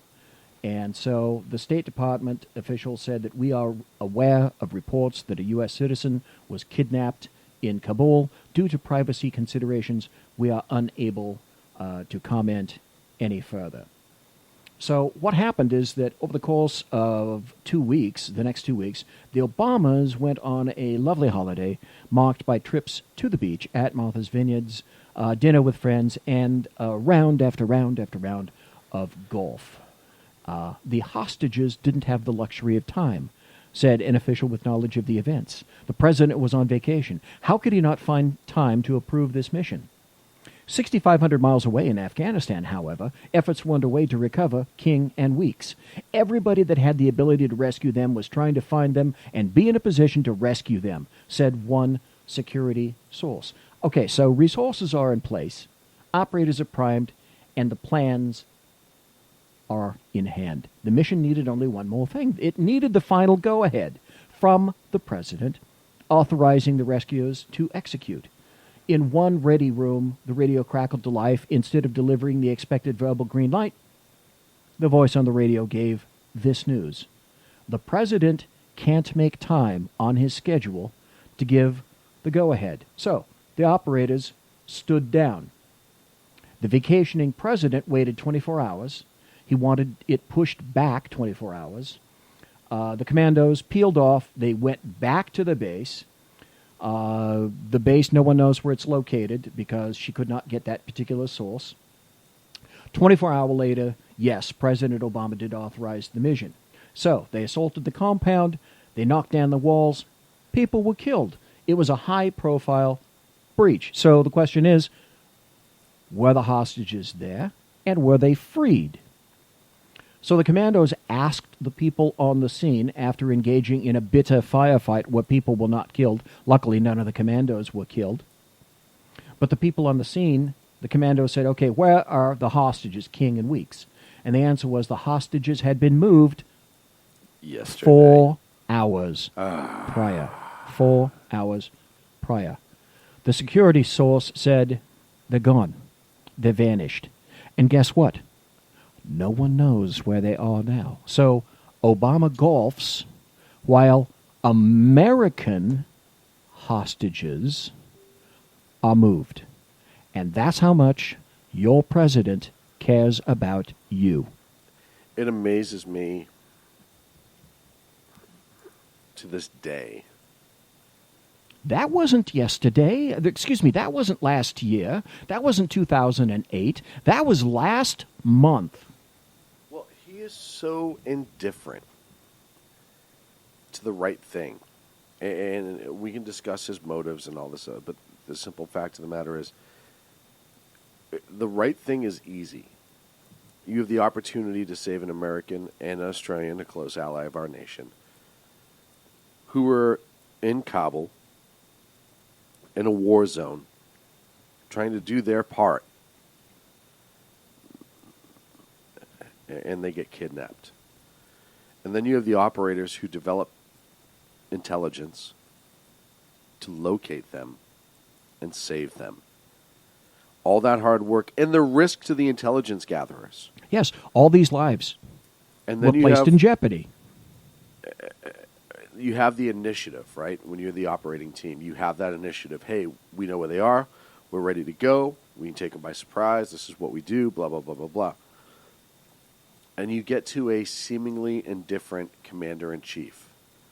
We'll wait till tomorrow. I'm not done playing golf. I got to drive. It's the 18th hole.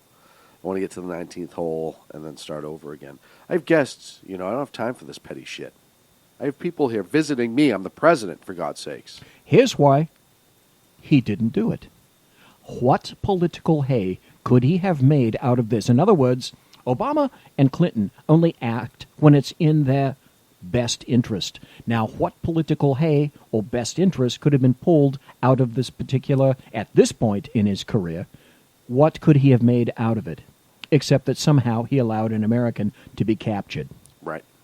So, because he could not make anything out of this, no political hay, it got placed on the back burner on ignore mode. Yes.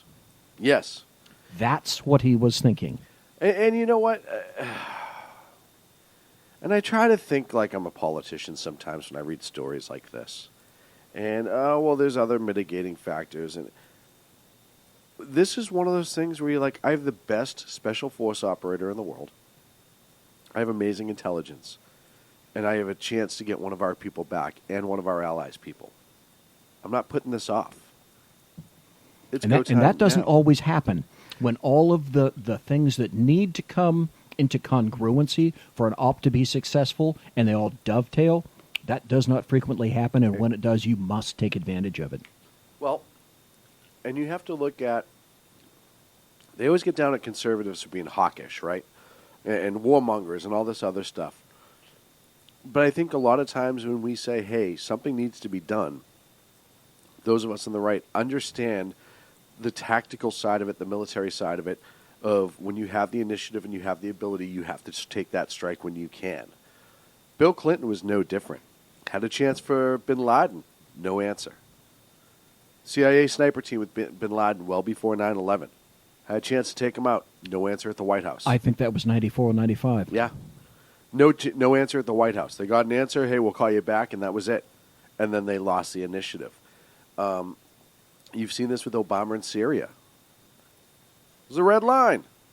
No red line. It never was a red line. Right? It was just he just assumed because we have what we have militarily that they would stop what they were doing.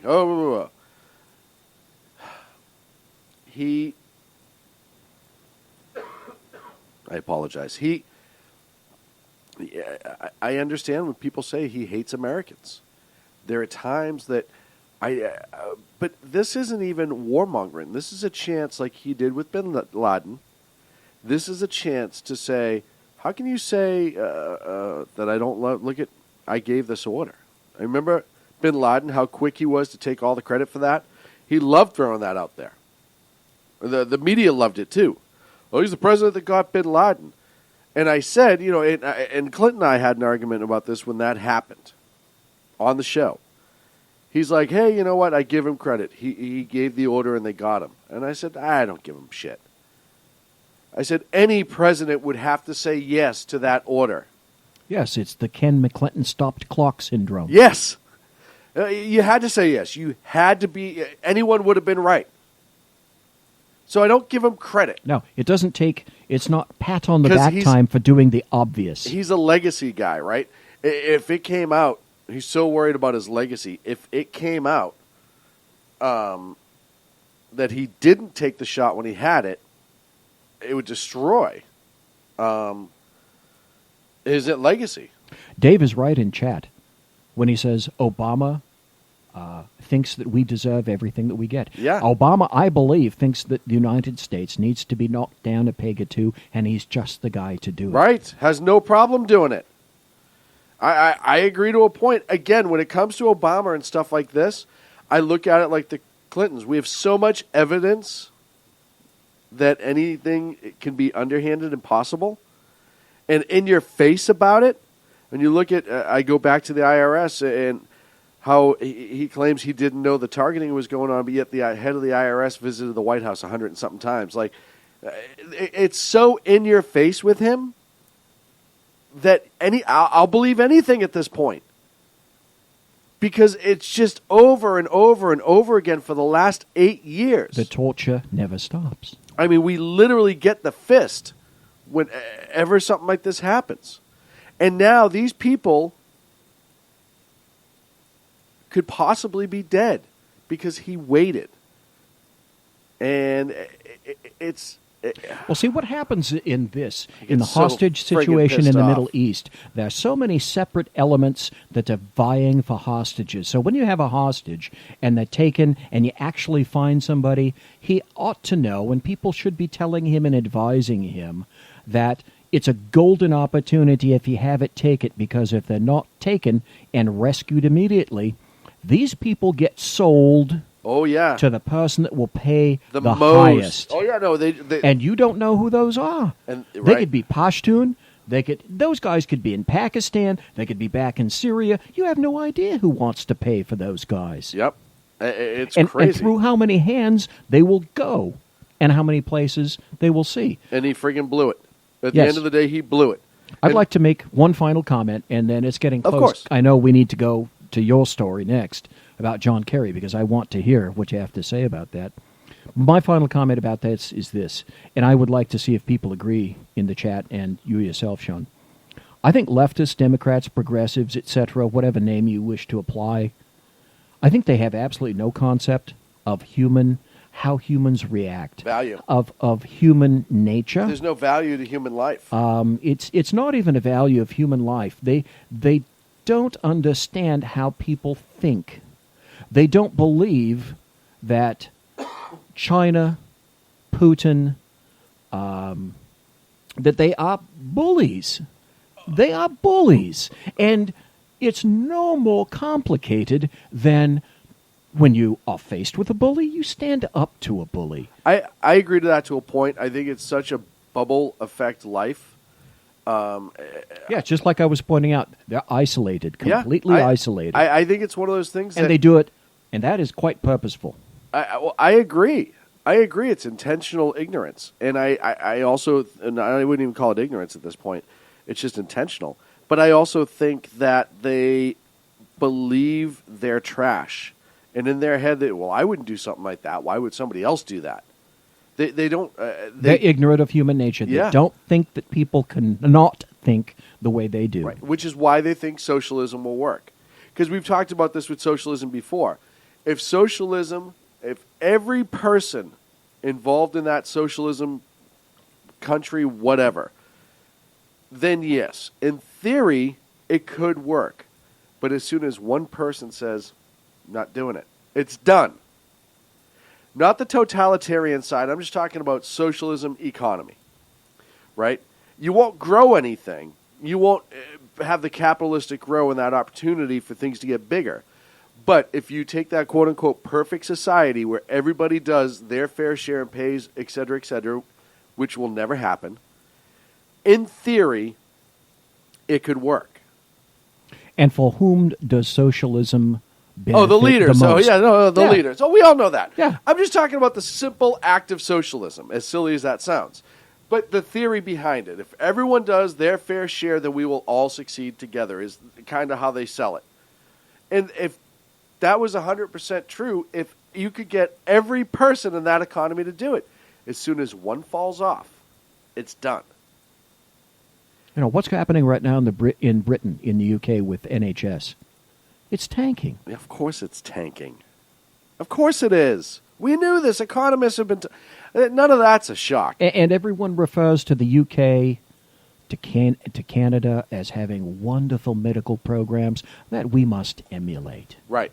And it just doesn't work. That's the reality. It doesn't work. And even if it did work 100% effective, all you get is meager. You don't get anything outside of meager unless you are in control.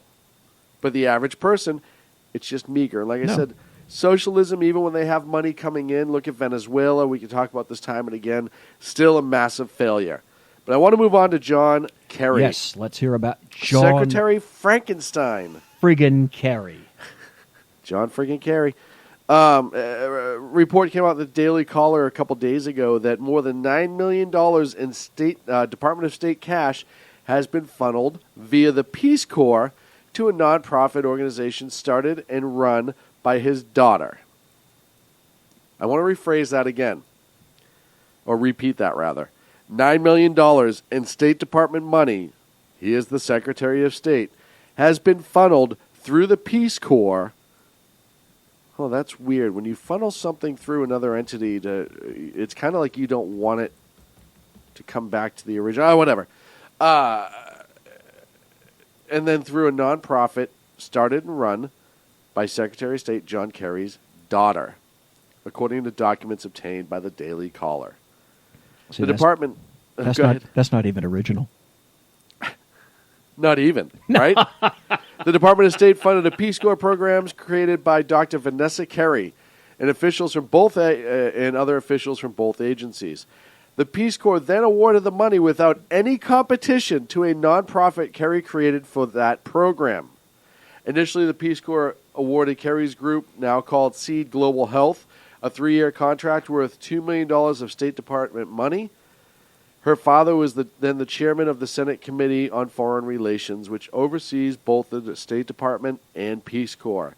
Seed Global then secured, a 4-year extension in 2015, again without competition. This time the Peace Corps gave the nonprofit $6.4 million, provided by the Department of State, while John Kerry was the head, being the Secretary of State.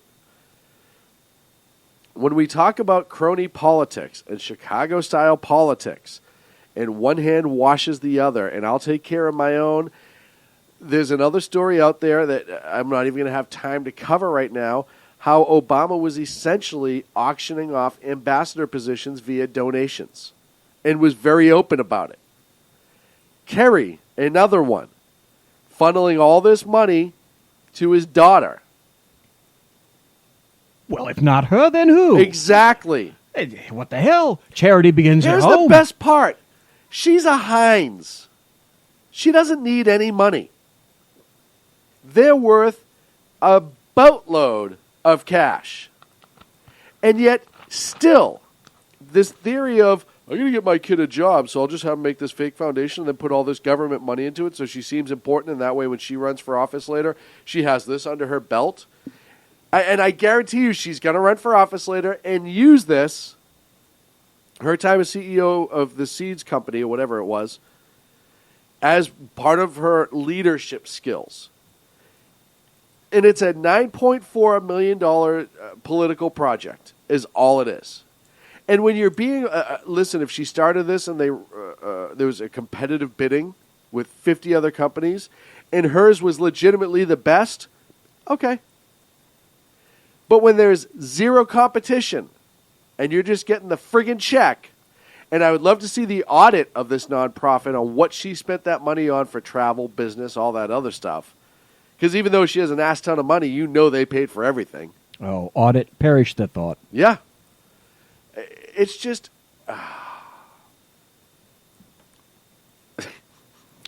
And the story that I just spoke about, the story that you just talked about, they might get a little media play, and then they get kicked to the side of the road. And that's it. And then that's what the media pushes is Colin Powell says Trump is a disgrace. And that Amanpour says that every woman deserves a sick day. Unfreaking believable. Last story I want to cover real quick. WikiLeaks and other WikiLeaks, I should have looped this in earlier, and I totally forgot about it.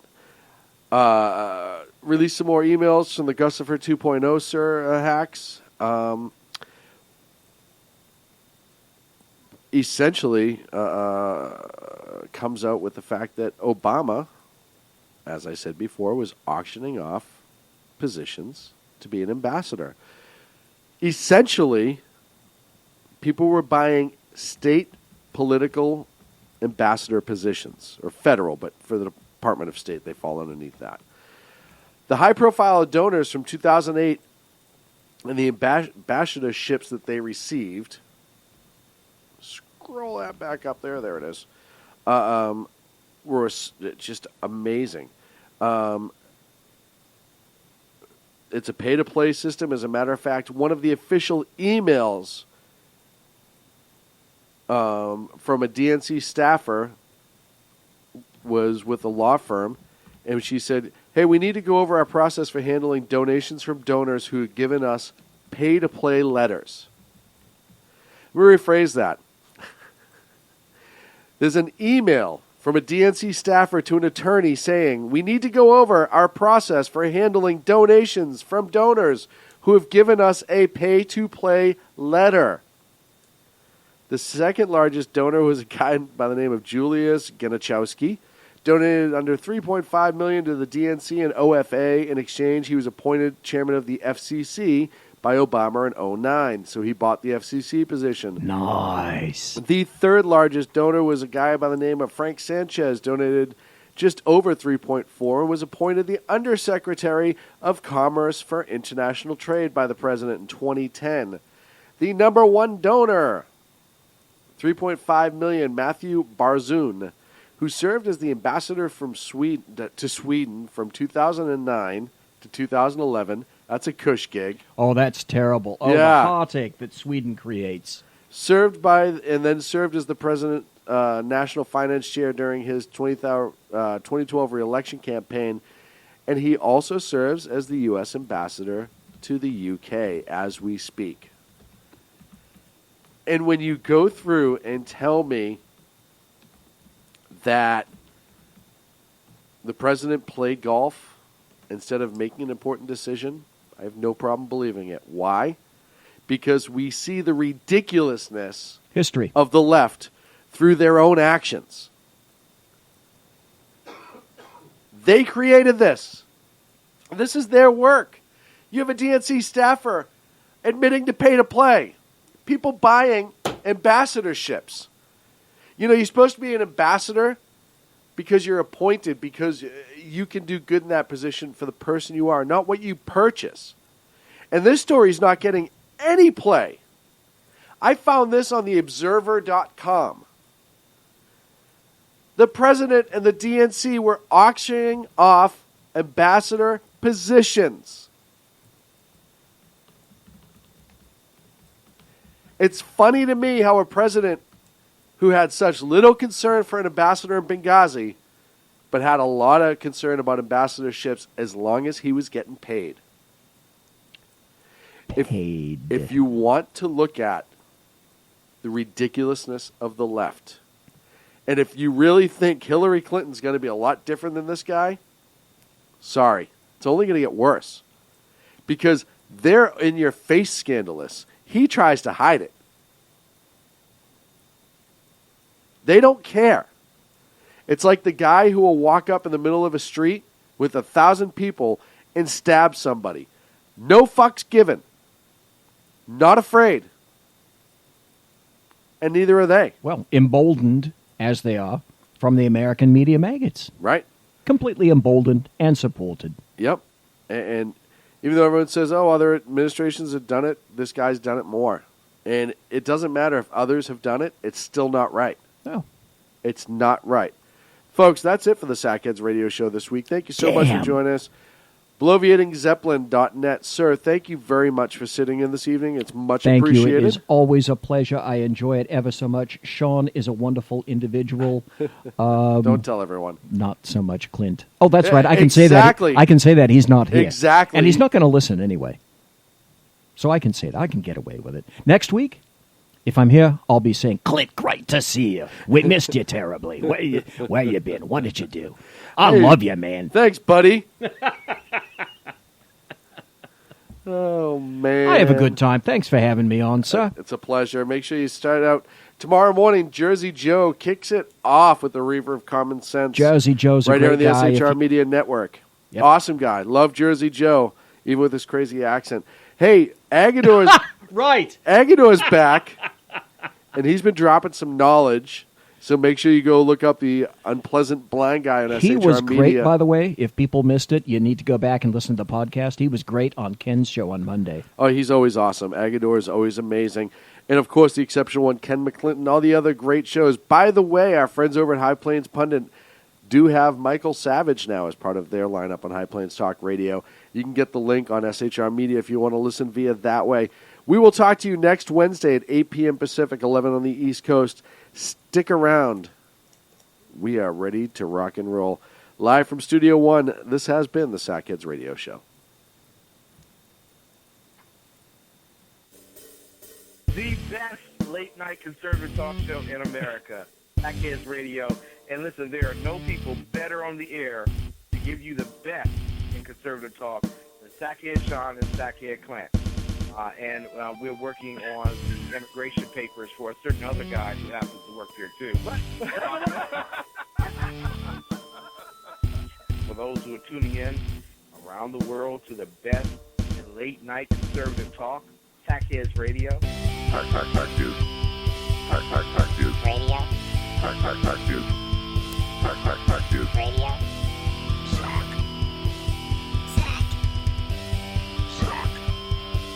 Sack. The best late-night conservative talk show in America. In America. In America. Into the silo. And in this web was a large, I'm pretty sure it was the biggest spider I've ever seen.